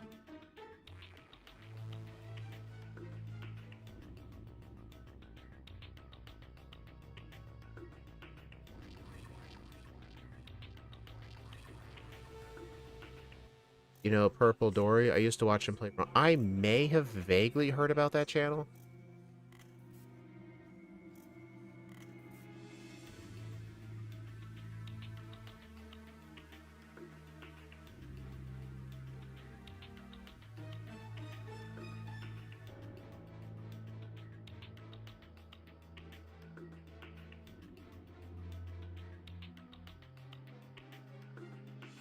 Oh, I didn't realize there was a person there. Oh well. Oh boy, what good fully evolved Pokemon we got here.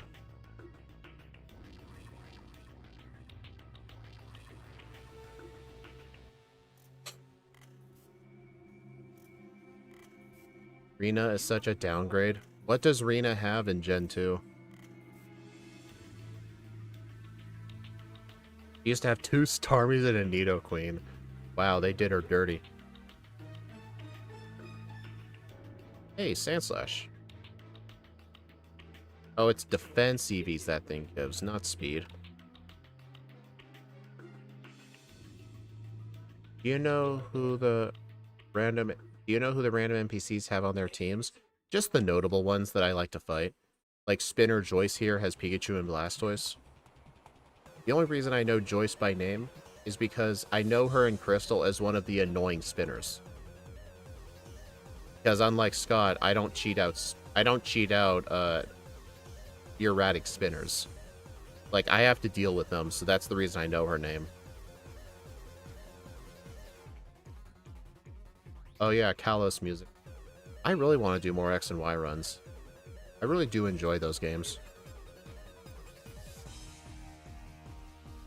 Like, those games are actually very difficult to solo run. Honestly, they might be more difficult than Heartgold. That's just because of the extreme level spike and the fact that pretty much every single trainer has fully evolved Pokemon on their teams. Victory Road is an absolute nightmare. Like, I remember when I was replaying Charizard, I think, in X and Y. I think it was offline in the Discord for fun. One of the final trainers has a Gigalith on his team with Sturdy. The only way for Charizard to win is a Stone Edge miss. There's literally no other way, no matter what level you are. I'm pretty sure even if Charizard was level 100, it would still die to that Stone Edge. Yeah, the gym leaders weren't the best. Some of them could be difficult, though, depending on what you were weak to. I mean, Grant is just extremely annoying.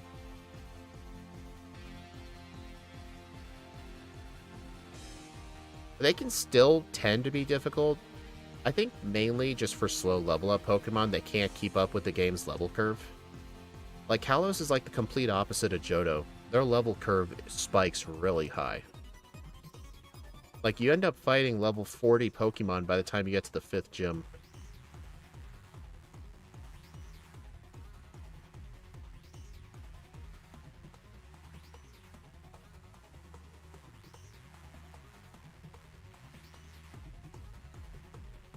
Alright, I don't need Earthquake, but I do want the candy. Darn it. Hey, Golbat, free speed EVs.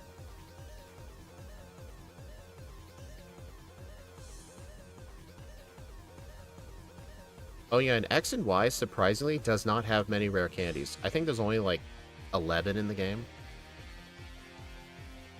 Plus, the Lucky Egg is actually locked behind a Pokemon with close to max friendship, so it's not easy to get. You often have to backtrack for it.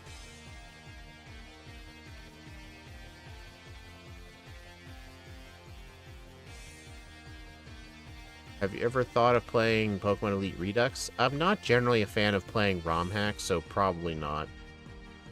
Also, the amount of Pokemon there in the late game else. Even running a minus speed nature isn't safe. Yeah, even for very fast Pokemon. Like, it's at a point where even fast Pokemon need a plus speed nature. Because the fastest Pokemon in the game is Malva's Talonflame with 184 speed. Plus, if you're playing with Serena and you're facing against Calum, in Victory Road, Calum's Jolteon has 180 speed, but Serena's is like 150 or something, because Calum's has a plus speed nature, but Serena's does not. I know this from looking at some spreadsheets. Alright, so yeah, we're not going to need to blackout train in the league, so I can just go straight into it.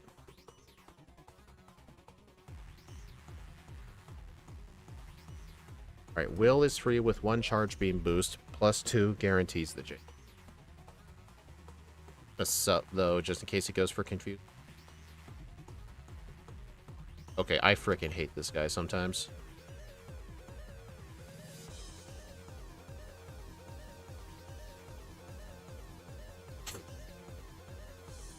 Ice Beam. Charge. Oh.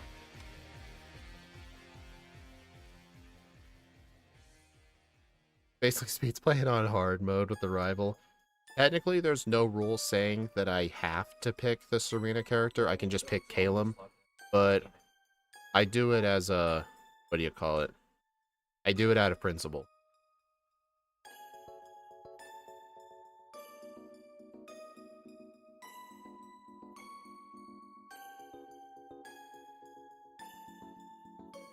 I mean, usually in most games, usually the only game where being either male or female makes a difference with the rival fights is Generation 3 with the Hoenn region, because May and Brendan have different teams. But the other game where it actually does kind of matter is X and Y, because in Gen 4 and Gen 5, you just have default rivals that'll have the same team no matter what.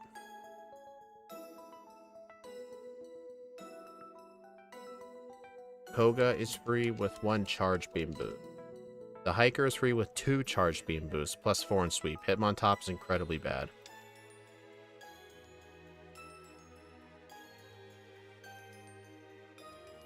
The boost. I got the boost. Yeah, Bibarel's honestly playing really good. If you don't count the 1 reset just because of Chuck getting 4 flinches, and then the 1 reset on Will. Well, I guess you should count the 1 reset on Will. This thing is doing really good. I mean, a lot of these blackouts were actually,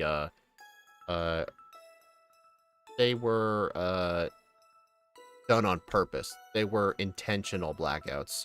Except for the one on the Ace Trainer with the Quagsire. That was completely on me.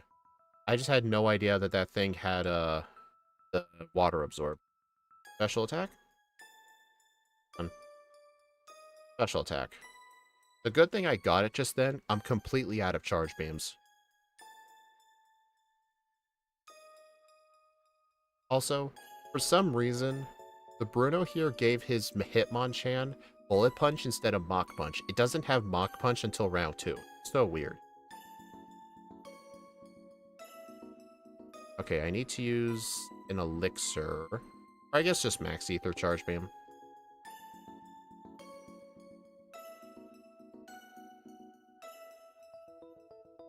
Aaron is free with 1 Charge Beam boost. Plus 2 won't dunk on the Umbreon, but it's only stalling the inevitable.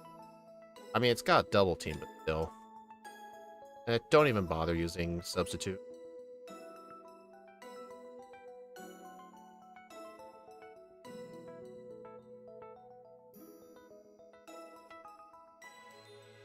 But yeah, just because Bibarel is doing very good with Charge Beam simple strats, it actually doesn't matter that some things here outspeed me. It doesn't actually matter. For some Pokemon, it does matter if some of Lance outspeeds you, but Bibarel literally doesn't care.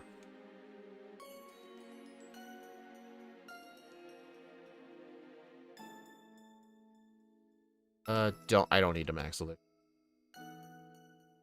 Alright, Birdkeeper Lance is free with 1 Charge Beam boost. Gyarados can't do Bleep against you. I was about to use my Max Elixir, but I should save some PP items. Besides, I have a good amount of PP, I'm fine. Charge Beam. The boost. Aw, just 1 boost. Well, hopefully Axie's correct and that one boost is good enough.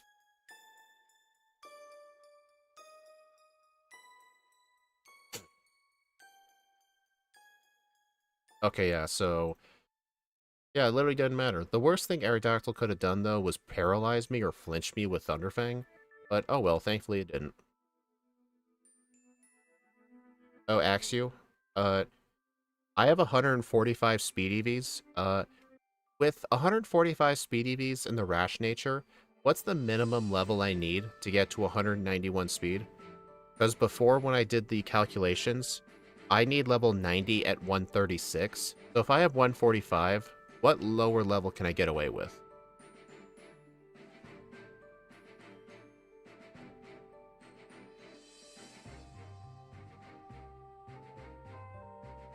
502 game time, not bad.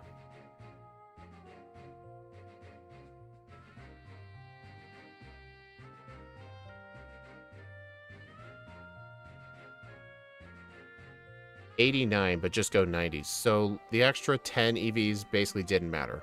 Darn.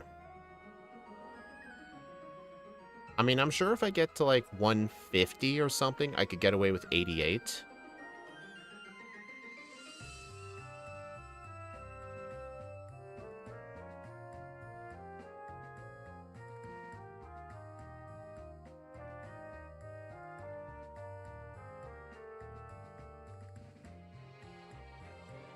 I don't know if flying back to Olivine or biking to the boat is faster. I think biking to the boat might be faster.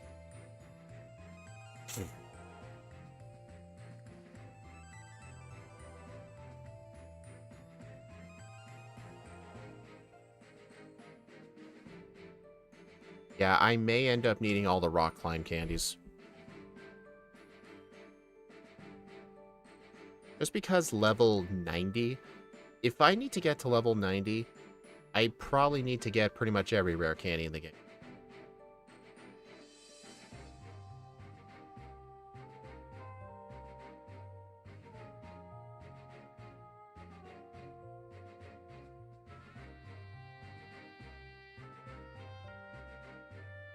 Alright, so what gym leader order do you recommend?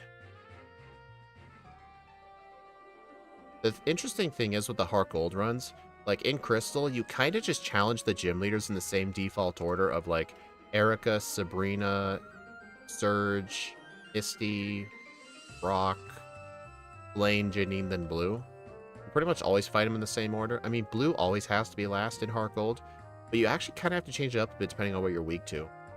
Like, for example, Axius says that our order is going to be Misty, Brock, Blaine, Janine, Surge, Erica, Sabrina. We're basically saving Surge, Erica, and Sabrina for last because they're very fast and have a type advantage on us. And if you're asking, what? Why does Sabrina have a type advantage? Her Alakazam has Energy Ball. And it has 150 speed. So I want to make sure we outspeed it. Darn it.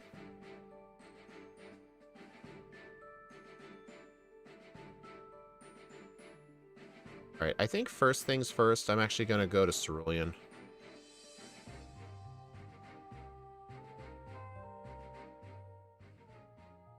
Yeah, there really isn't a default route you can do in Heartgold. You kind of have to do gyms in a different order depending on what you're weak to.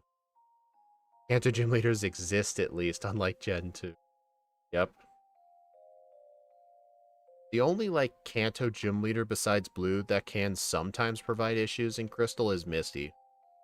That's just because if you're not able to one-shot the Lapras or the Starmie, they could confuse, which has happened to me in the past. Oh no, it's Jumpluff Girl. You're only going to be able to get that reference if you watched the Crystal backports we did with Scott. Because that is definitely the Jumpluff trainer.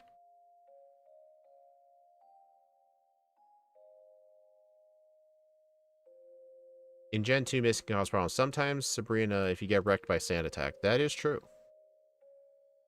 I mean, I pretty much like doing Heartgold runs way more than Crystal. But at least Crystal runs can be done quicker, so if, like, you want to do a Johto run a little quicker, like you don't have as much time, Crystal run's probably the way to go. I haven't played Crystal in a long time, though. Like, the last time I actually played Crystal was literally recording Vileplume and Blossom. And those videos, I think, were uploaded in January. It's been a while. I guess if you don't count the backports, of course.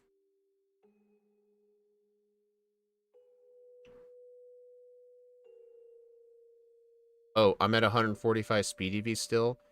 We are actually now EV maxed out, so we're gonna have 145 speed EVs, so we're pretty much gonna need level 9. Technically 89, but may as well get the extra level.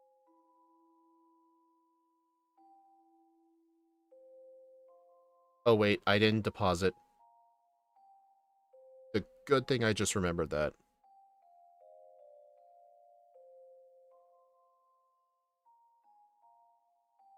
If some of you are wondering why I have to deposit, there's 2 trainers coming up ahead, and they have a bunch of grass types. And it's a similar thing to the Clefable Wigglytuff trainers from Johto. If I have HM users, I have to fight them in a double battle, and that actually can make them a lot harder. In fact, I remember Quagsire, when in my final run, ended up getting a couple resets on them. But now I know to just deposit before I fight them if I think I'm going to have a bad time. Honestly, the only reason I even came up with that strat was because of Quagsire.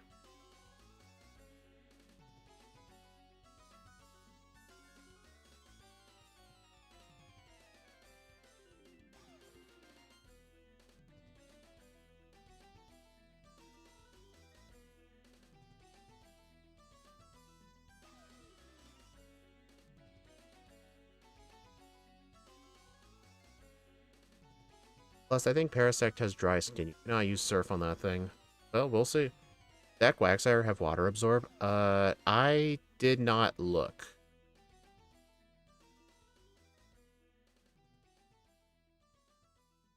This Paras has dry skin. So does the Parasect. Yeah, in Heart Gold, like, the Pokemon don't always have the default first ability like they do in Diamond, Pearl, and Platinum.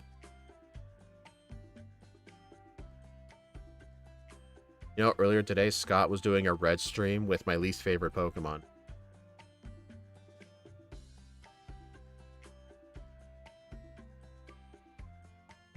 Misty's Quagsire also has Water Absorb. That is...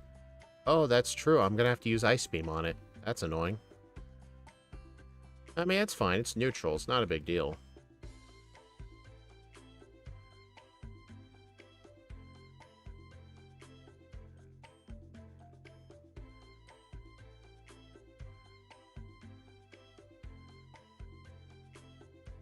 Oregon's a good little ducky. No, not. It gives you the impression that it's something very, very good, because it gets tons of coverage moves, but then its stats give you a dose of reality.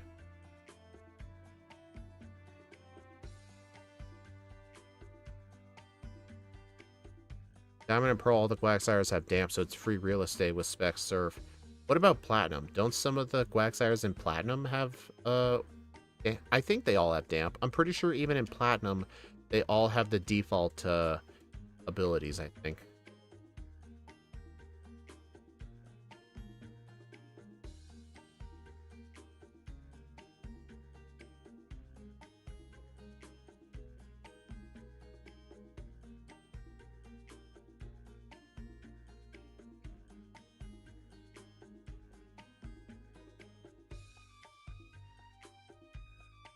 Charge Beam. Nice, I got 2 boosts.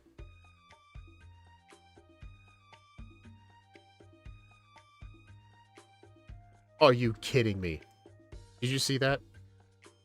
I got the 1% Charge Beam miss. And I died because of it.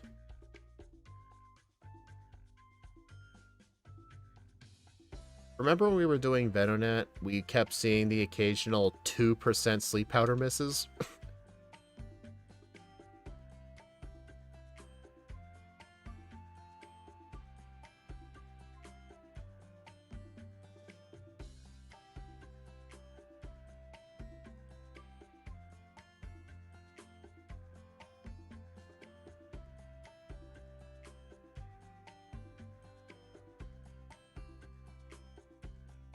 I would have been so mad, actually, if she froze me. Here's the 1% charge being missed with wide lens. Yup.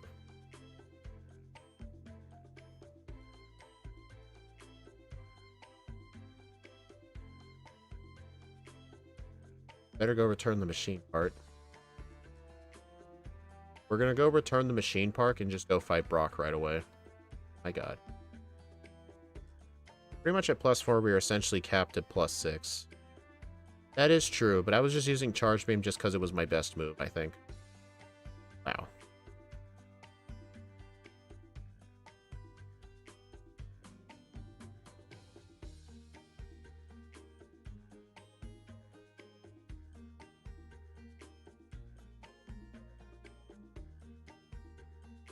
Man, I've had a long day at work today. It was really busy. I was constantly on my feet. My left foot is really hurting. It's like that kind of internal foot pain where, like, even if you take all pressure off your foot, it still feels like you're on your feet. Even if you take all pressure off of it, it's like that kind of feeling, and I hate it. I forgot the radio card again.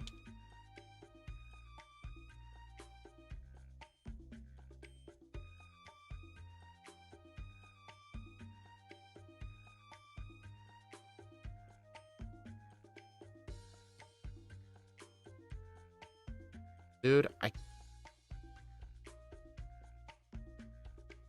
really wish there was a repel counter for this game.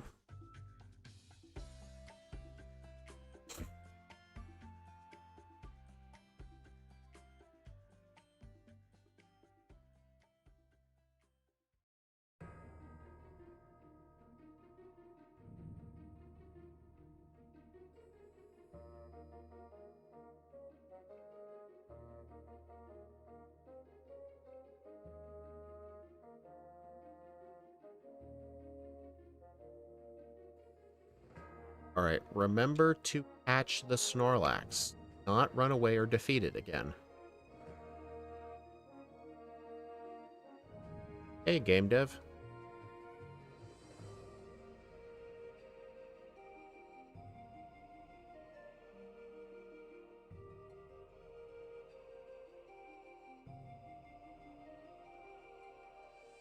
You don't want that Snorlax? No, I do. I want it for the leftovers.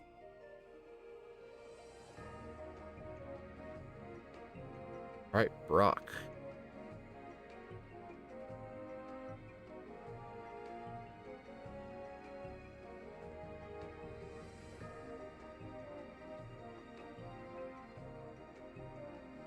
Also, just because I can, I'm gonna fight Brock's gym trainers.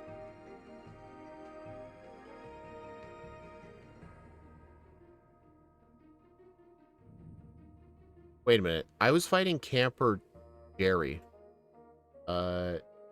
Camper Jerry. I don't think that's the original Light Years Junior trainer from Fire Red and Leaf Green. Why am I saving? What was the name of the Light Years Junior trainer in Fire Red? Liam? Dang, I didn't get the special boost.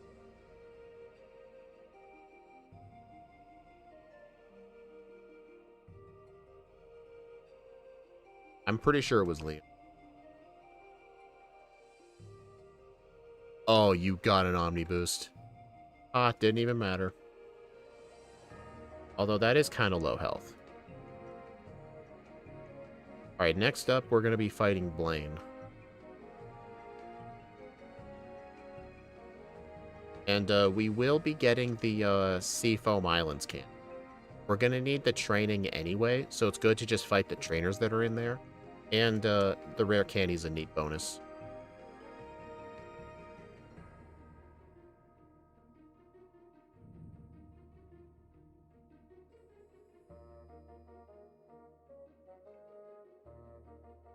Dude, I hate talking to trees.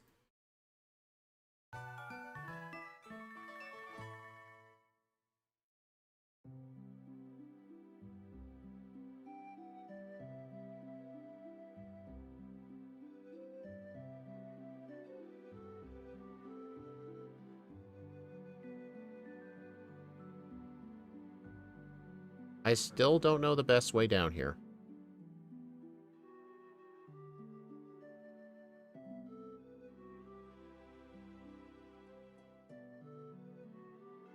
I'll learn it eventually. Also, I should probably fight Blaine's trainers too. I don't know, Blaine's trainers aren't really that good. They each only have one Pokemon, and there's one guy who has a Numel. Not a camera up, just a Numel. Let's not forget to say hi to Mandatory Bidoof Trainer.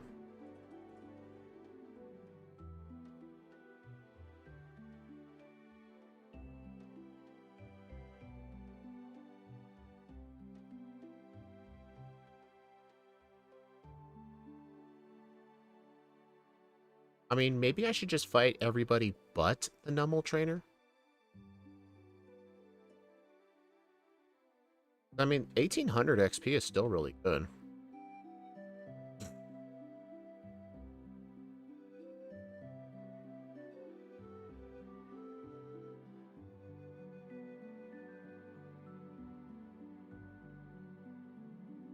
I don't know what that bottom left guy has, but he's kind of out of the way, so I'm going to skip him.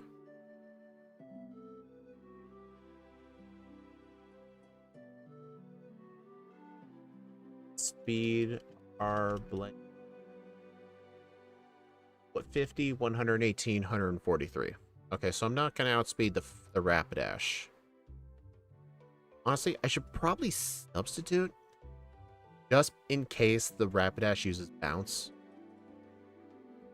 I knew it. That was just in case it paralyzed me. Alright, next is Janine, and then I can go do Surge, Erica, then Sabrina. I still cannot outspeed her Alakazam, by the way.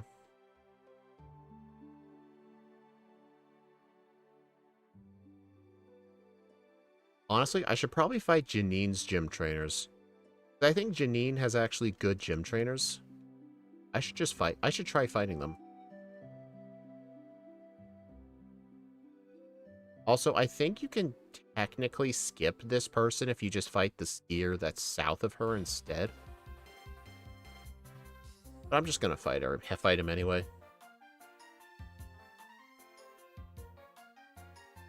Oh, you know, a little fun fact. See how these guys are called borders? You know, borders actually were going to be in Gen 3, Ruby and Sapphire. There's actually an unused trainer class in the game's code called Border. And there's no sprites associated with it, but there were a couple of teams made for that trainer class, and they consisted mostly of Spheal.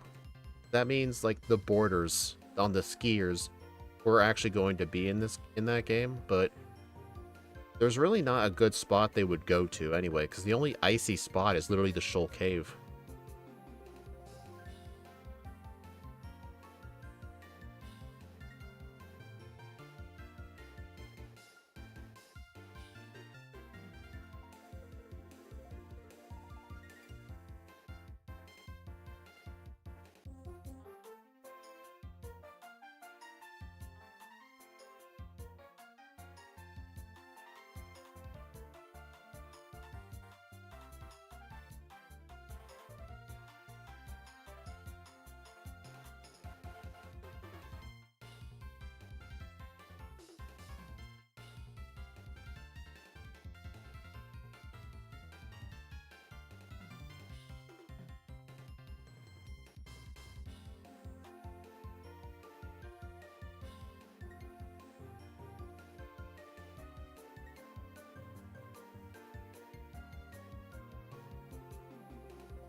Darn it.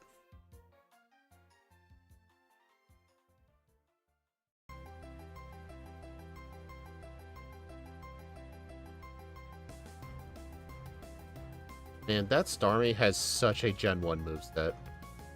That one has Thunder for some reason. Darn it.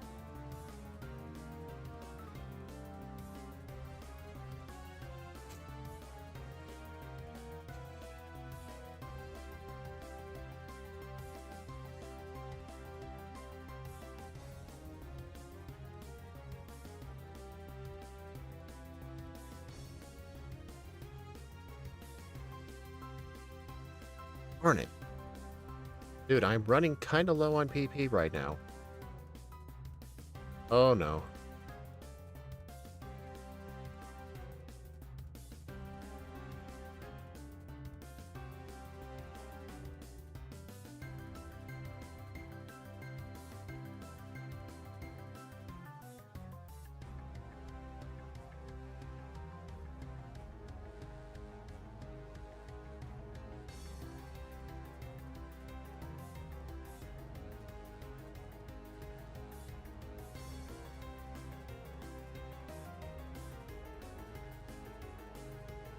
I mean, I would prefer not to blackout train in the league.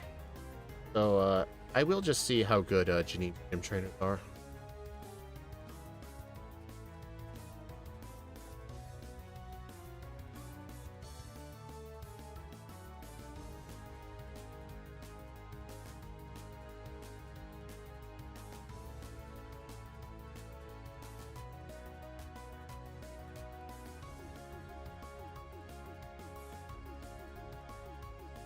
And very good XP yields some of these people are.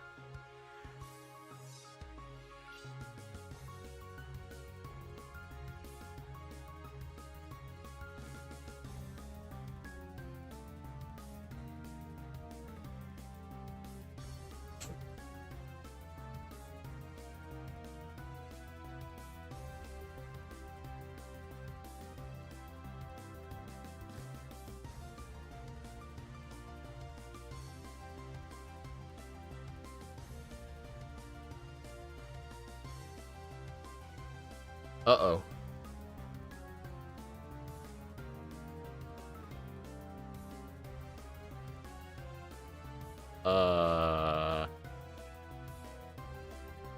You all saw nothing? Nope, this is all your imagination. You're not seeing any of this. I totally am not having to black out against Janine.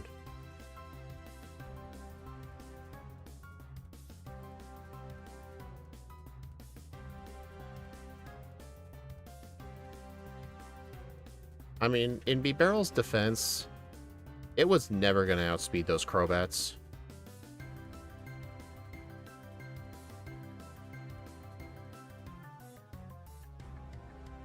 I think I should probably go for Substitute immediately. The thing outspeeds me by 6. Yeah, the thing using Screech and Supersonic is horrible. Oh my god, not again.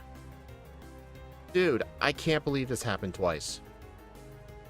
I chose not to save because I assumed it was a fluke. But no, she actually beat me twice.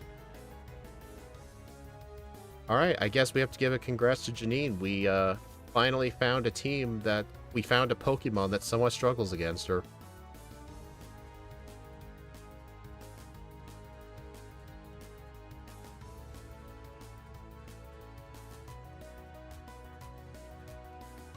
Okay, I'll save before Janine. I hate that I have to do that. But the thing is, I can't just use rare candies. We need to save them. So honestly, I think the better thing to do is just use Ice Beam. Just don't do anything to the Crobat. And it just missed Supersonic when I save, of course.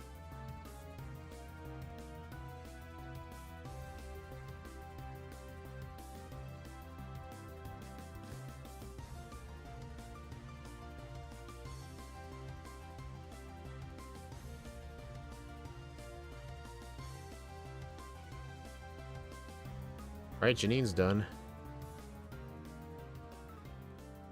Alright, now we need to go fight Surge.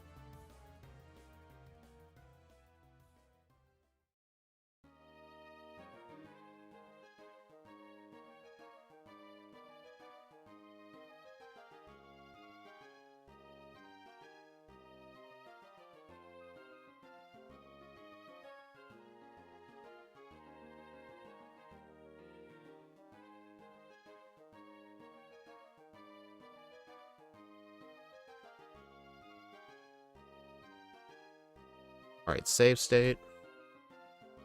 Nope. Nope. I pretty much allow save states when solving that puzzle just because there's literally no way for me to hack that puzzle out. Like, I even tried to look in PK Hex under the flag section for the Heartgold save file. I could not find a flag to pre-solve Surge's puzzle. And what sucks about it is that in Fire Red and Leaf Green, in PK Hex under the flag section, there is a spot actually that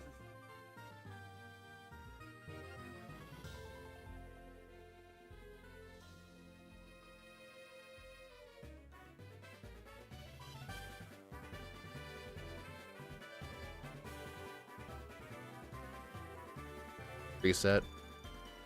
Okay, I was trying to use Charge Beam because none of his Pokemon were going down to a single Surf. But honestly, I probably should have Choice Spect here.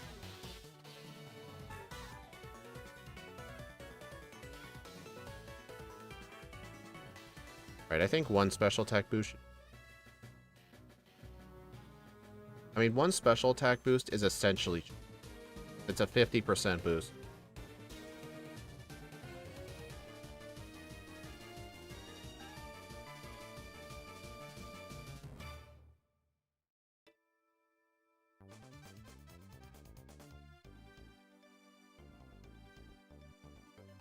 Alright, Erica is next. We technically outspeed everything on Erica's team. We just needed to make sure we were a high enough level to where we can one-shot everything.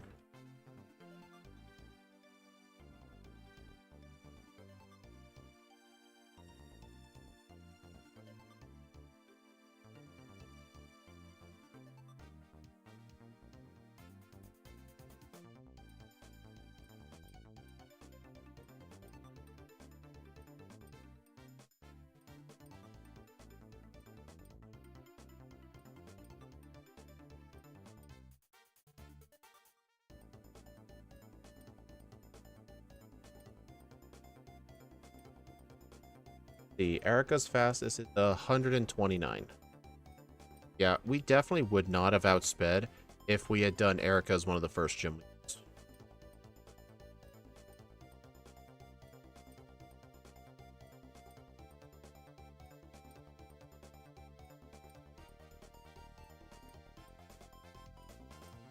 I probably don't need to save here, just in case.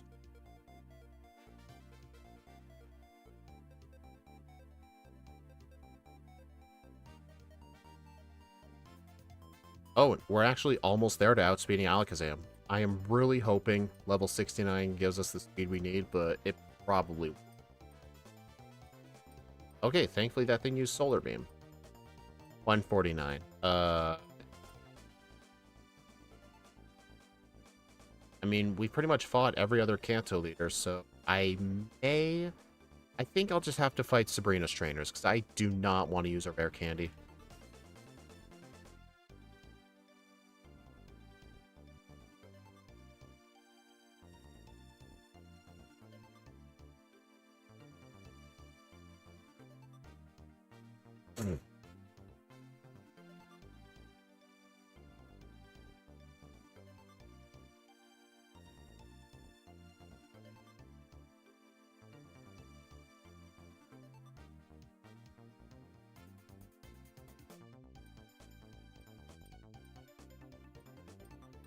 Also, I'm debating whether to actually use all of my rare candies that I have for blue, just because I know there's more I can get. But I don't know.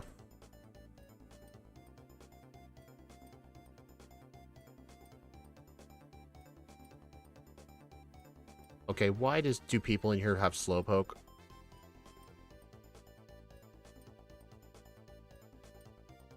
Alright, I need to find some more trainers.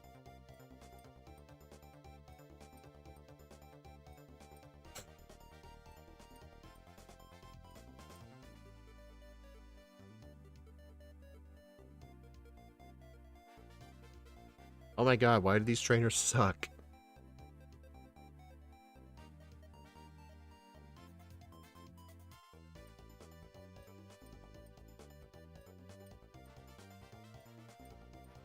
There we go.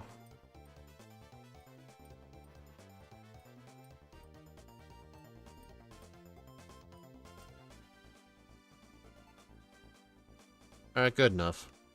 I'll level up after Espeon.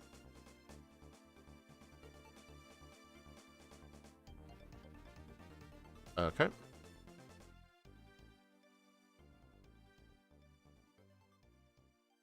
Oh. Reset. I'm not supposed to hold the choice specs for this fight.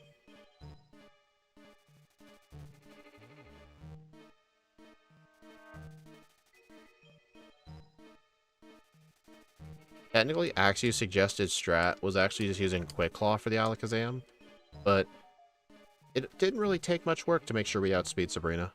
Although at level 70 we may end up speed tying. Darn, no boost. There we go. Oh, crap.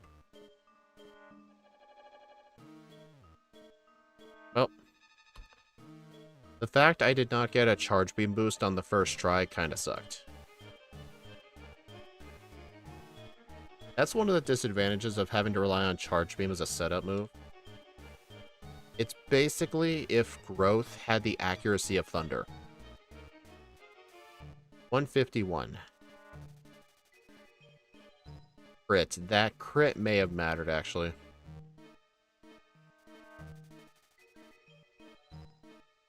I don't know, maybe with +1 it would have one-shot just because I was a higher level, but I really do not know.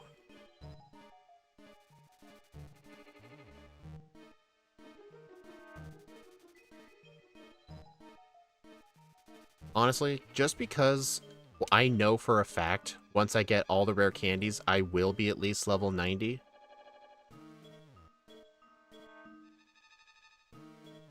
I think I will use all my rare candies for blue. Annie, it actually is 70%. But yeah, it's a little annoying. But it's still a good setup move, because it does do damage at the same time as well.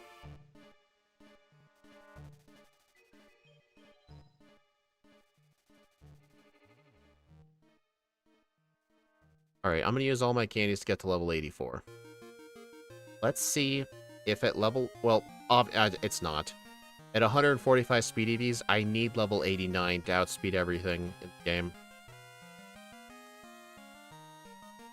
It's a discount power-up punch, pretty much.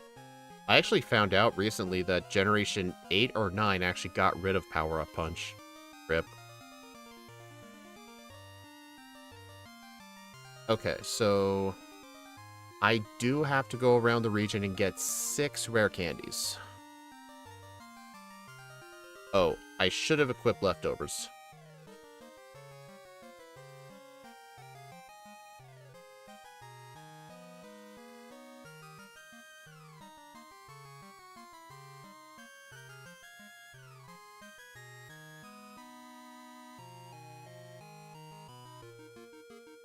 Yep, my fault. I was supposed to equip leftovers, that way I can get my health back, because I have to spam leftover. Spam substitute. Whoops. Let's see, what are the easy rare candies to get? I have to get the one in Cerulean Cave. Cinnabar Island. One in Mount Mortar. The one in the Whirl Islands technically needs the Silver Wing.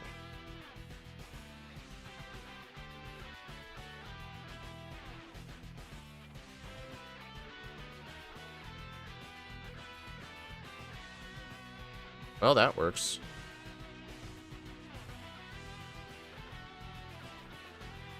Dude, I didn't get any boosts. Oh, that is bad.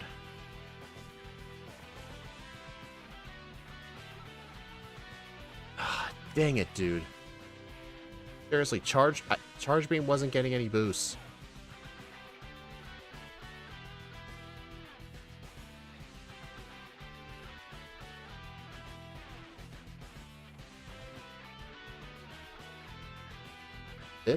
This Exeggutor would actually be so much worse if it had a white herb.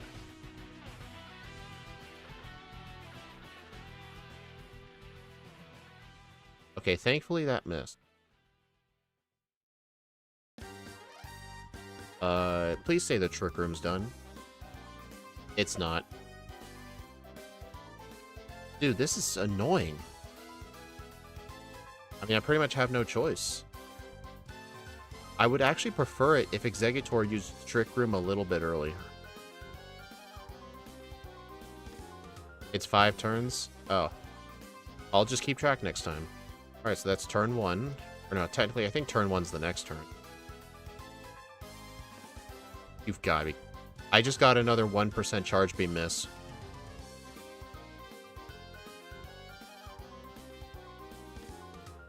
Ah.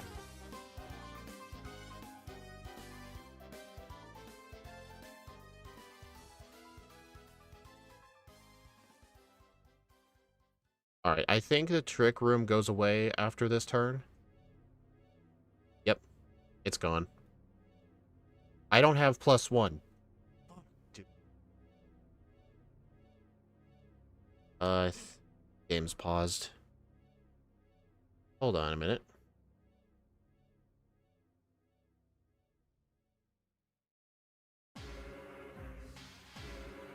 Dude, blue is not treating me nicely. I'm not getting special attack boosts. I just need 1. Literally 1. Alright.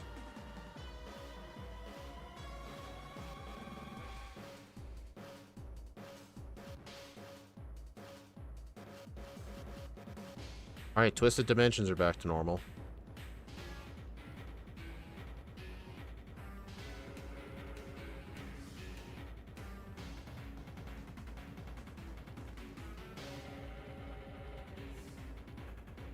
Thankfully, Extreme Speed cannot kill me from that range.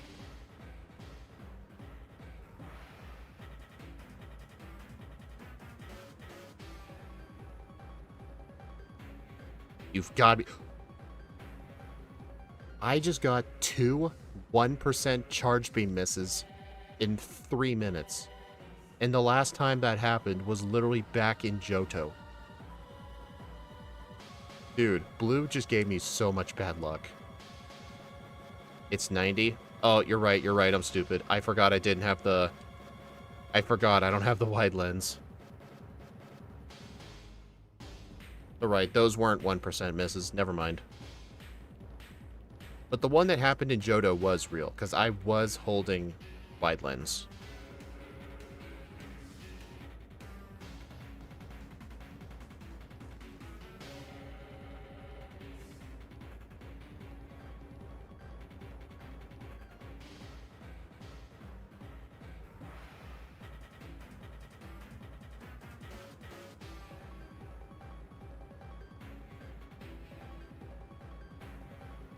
Alright, so I am basically on the brink of level 85.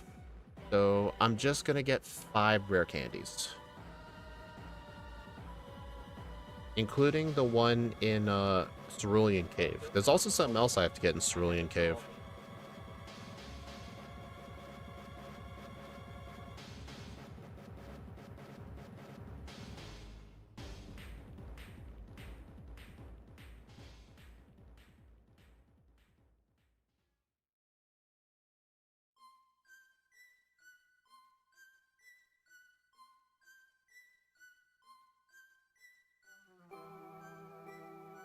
I better make sure to equip the wide lens too, because I'm going to need that for the league.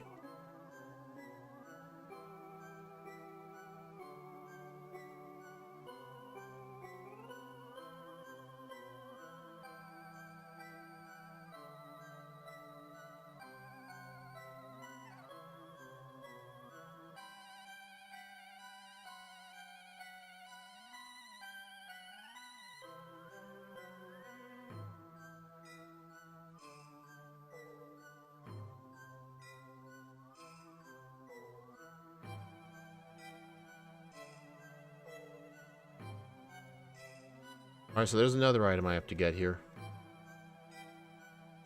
In fact, this actually saved me from not having to grind in the game corner. If I go up this ladder right here, Rock Smash twice, check it out, Thunderbolt. So basically, choosing to get it here saved me 10,000 coins from the game corner. Alright, so I still need 3 more rare candies. I'm gonna go get the one in Mount Mortar, the extra Whirl Islands candy, and Olivine City.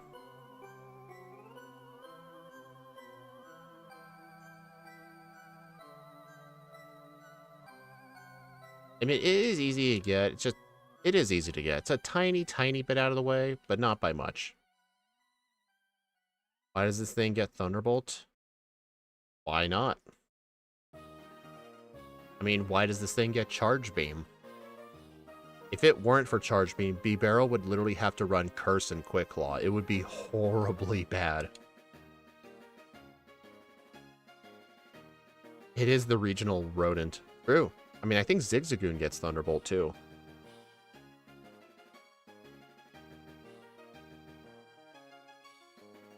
Also, Axew, I have 3 PP ups.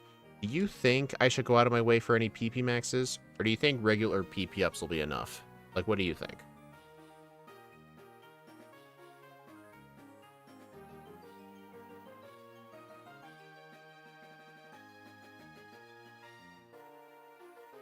Dang, apparently I didn't get that person. Oh yeah, it's definitely faster than 10,000 coins for sure. Regular PP up should be fine. That's alright. I did learn where a lot of the easier ones to get were. I mean, if you include the 3 that I've already used on Surf, I have a grand total of 6 PP up. There's actually 11 of them you can get in the game.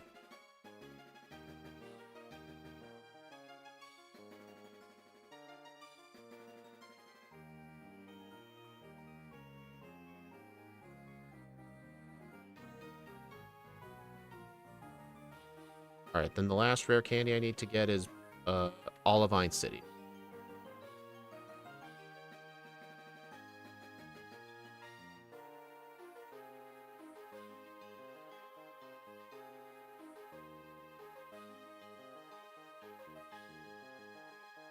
Camera kind of glitches out a little there when you use escape rope or a dig there.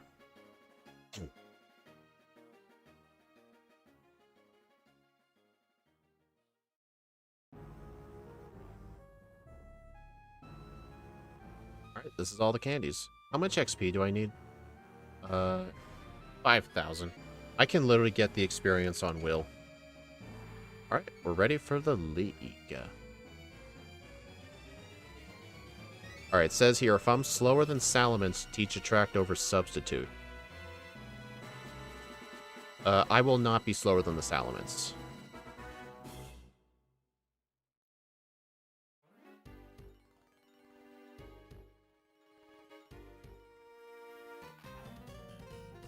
Alright, so after Will here, right before Koga, I'll need to use my 5 rare candies to get to 90. Sub. Beam. Boost.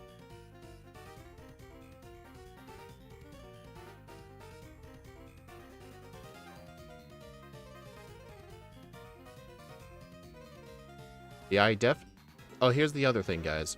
Axew did not plan, like, when and how I should use rare candies and what trainers to fight. All he said was, be around this level for the Elite Four, figure it out yourself. That's basically what the notes are, so...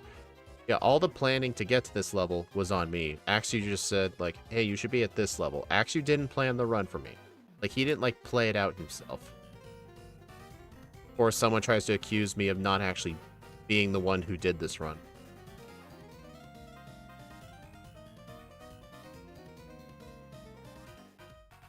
There we go. Koga, Substitute, build up 2 Charge Beams, and Sweep. There are some runs I did play for upcoming, but oh yeah, that is true. He did play some runs for the future videos, but he didn't like play them for me. He only did it to like update his notes accordingly. But no, he didn't play the runs for me. Oh my god, that thing has dry skin.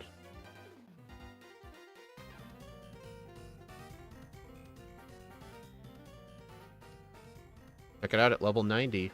It hasn't been sent out yet, but look. I outspeed the Crobat. 190. This is the fastest Pokemon in the game.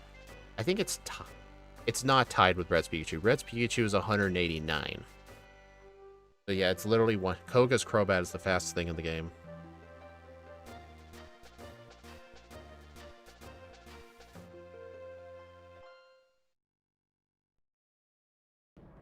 Alright. Hiker, 1 Charge Beam Boost Sweep. Karen, 1 Charge Beam Boost and Sweep. And then for Lance, 1 Charge Beam Sweep. Yeah, Charge Beam literally saves this thing. Uh-oh. Okay, then. I'm kind of surprised. Usually that thing likes to use counter. But besides, like, I didn't even get a Charge Beam boost that first turn. The necessary evil for this thing. And again, the alternative is to use Curse. Look at that, see? He used counter when I hit him with a special move. Like, I hit him with Charge Beam, he used counter. I hit him with Charge Beam, and he used counter again. That is literally a hiker level play.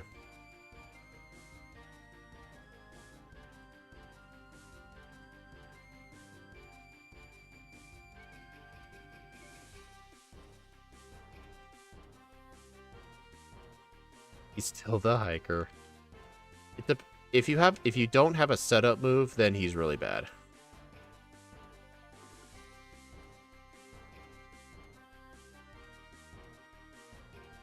Fun fact, in Gen 4, Simple takes a number of stat boosts and drops and counts them twice, but in later games actually just doubles the stat boost.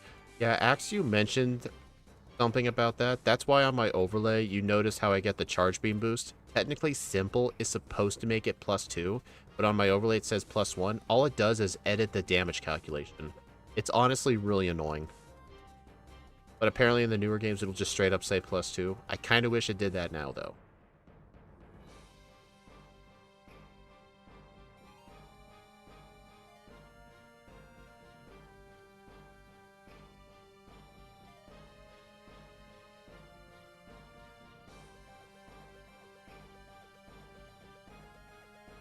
Alright, full restore. And max elixir. And my final moveset for red is going to be Charge Beam, Thunderbolt, Ice Beam, Attract. So what I'm going to do is, before I fight red, I need to go to the move deleter and delete Surf. And then when I teach Thunderbolt, I'll go ahead and, I don't think I'll need to use any PP ups on it, but I probably will anyway.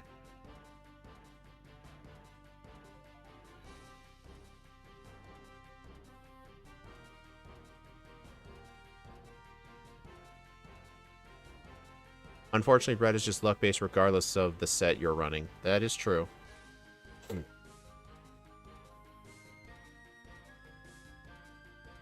Oops. You know what's funny? Lance is still a flying type master even in the rematch, except for the Garchomp. I think he got Garchomp just so people would quit calling him a bird keeper.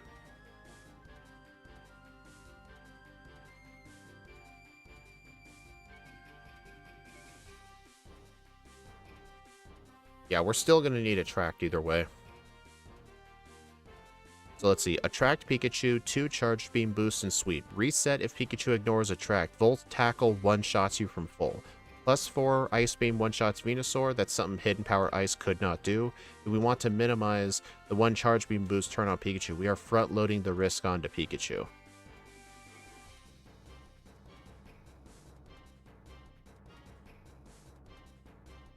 Wait, who would he send out second, though?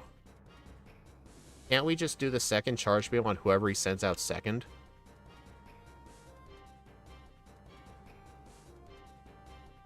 Venusaur? That's probably not a good idea. I think just front-load it onto Pikachu. I forgot a Heart Scale. That's embarrassing. Wait a minute. No, no, no. I'm stupid. No. I'm not going to the move relearner. I'm going to the move deleter. Why do I do this? I would normally ever go to this house for the move relearner. I don't often come here for the move deleter.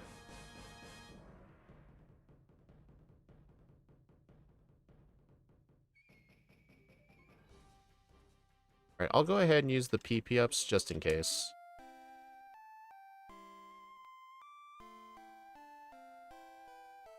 I'll go ahead and use one on Charge Beam too. Also, even though we deleted Surf, we actually do not need Surf to get to Mount Silver, so there's no point in worrying about it. Oh, teach attract, teach attract, teach attract.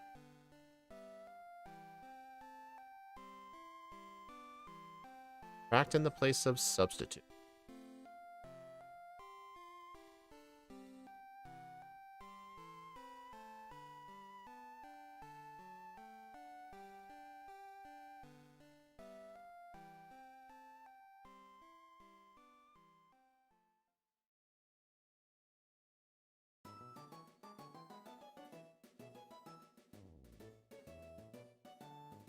Well, Annie, you think Johto with grass types is bad?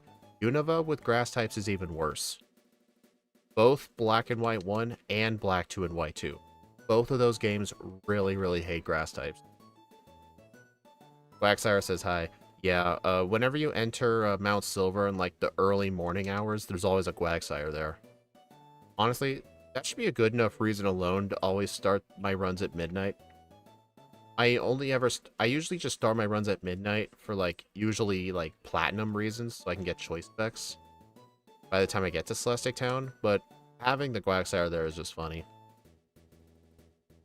If only Clodsire is there, right?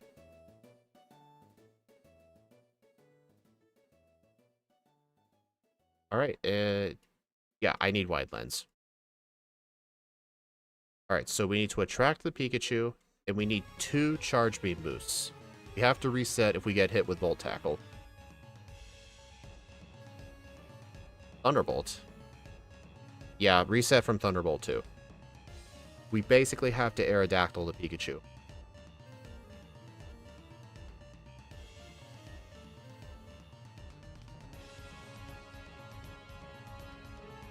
Special boost. Oh, come on. Special boost. That was kind of scary.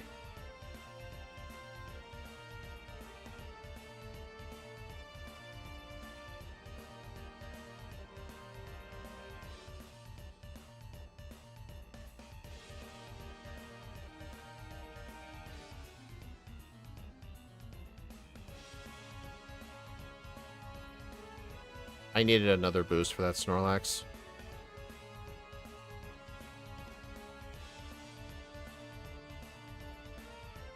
Charizard. 230-48. With 12 resets and 12 blackouts, balanced as all things should be, at level 93 with a game time of 7 hours and 24 minutes. Second try red, Curse Bibarel would fall apart so hard. You know what's funny? Curse ends up being the strat for a lot of Gen 2 runs, but in Gen 4, Curse is absolutely bad. Let me look at my over-under. Hey, I got the under. I've actually been doing a good job of predicting these Heartgold times.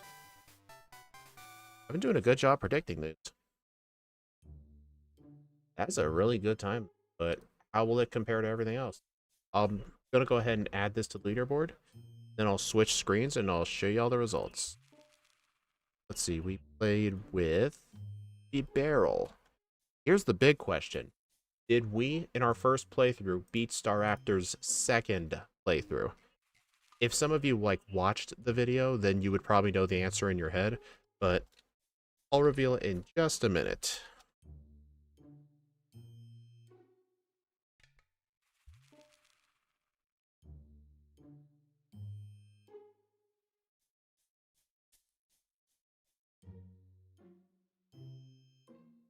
Alright, so if we take a look at the leaderboard, go ahead and... Oh, if you guys are wondering why Heracross is on there, the other night in my Discord server, I decided to do a random solo run for fun, and I ended up getting Heracross. So, Annie, unfortunately, you missed that, but I do plan to do a second run of it at some point, just because I made a lot of mistakes in it. Anyway, Staraptor got a 224, so Staraptor, even though it got more resets, did better. Bibarel is 9th place. It did worse than Gastrodon. That does not feel right to me, dude. Gastrodon felt... I don't know how to feel about it. Like, Gastrodon had way better special attack, it had a better moveset, but it had worse speed. I really don't know, compare between these two, who would be better. I think if I purposefully EV trained the Gastrodon, I could probably cut its resets down and get it a better time. But I don't know, just between the two, that's really cutting it close. Real close. But yeah, unfortunately, this thing could not beat Staraptor, which is honestly kind of expected. Staraptor is just really good. Yeah, Bibarel is definitely better, but the problem is it has to deal with RNG. Like, I have to literally Aerodactyl the red fight. I have to use Attract on the Pikachu, get the 50% chance it doesn't attack turn 1, and let's assume I get 2 Charge Beams that hit, and they both get the boost. That's essentially a 1 in 8 chance he never attacks. And so basically, I would have roughly a 10 to 12% chance of getting past the Pikachu. But at least it's the first Pokemon, so I can quickly do the resets. I just got very lucky. If I had gotten worse luck, this thing could have done worse than Meganium. It is one of the best regional birds, but I've heard people say Talonflame's also one of the best. I'd have to try it at some point. But anyway, thank you all for stopping by, everyone. I do appreciate it. The next stream will be tomorrow. We are actually not going to be doing the blue backport tomorrow because Steve's still in the middle of... He's still in the process of moving into his new home. So I didn't want to do a race with just Ike and I, so I told him we should just delay it until Steve's able to race us. So tomorrow, we're going to be doing Heartgold with a random Pokemon. This is to make up for the fact that I couldn't do the stream Wednesday due to a power outage. But anyway, I will see you all then.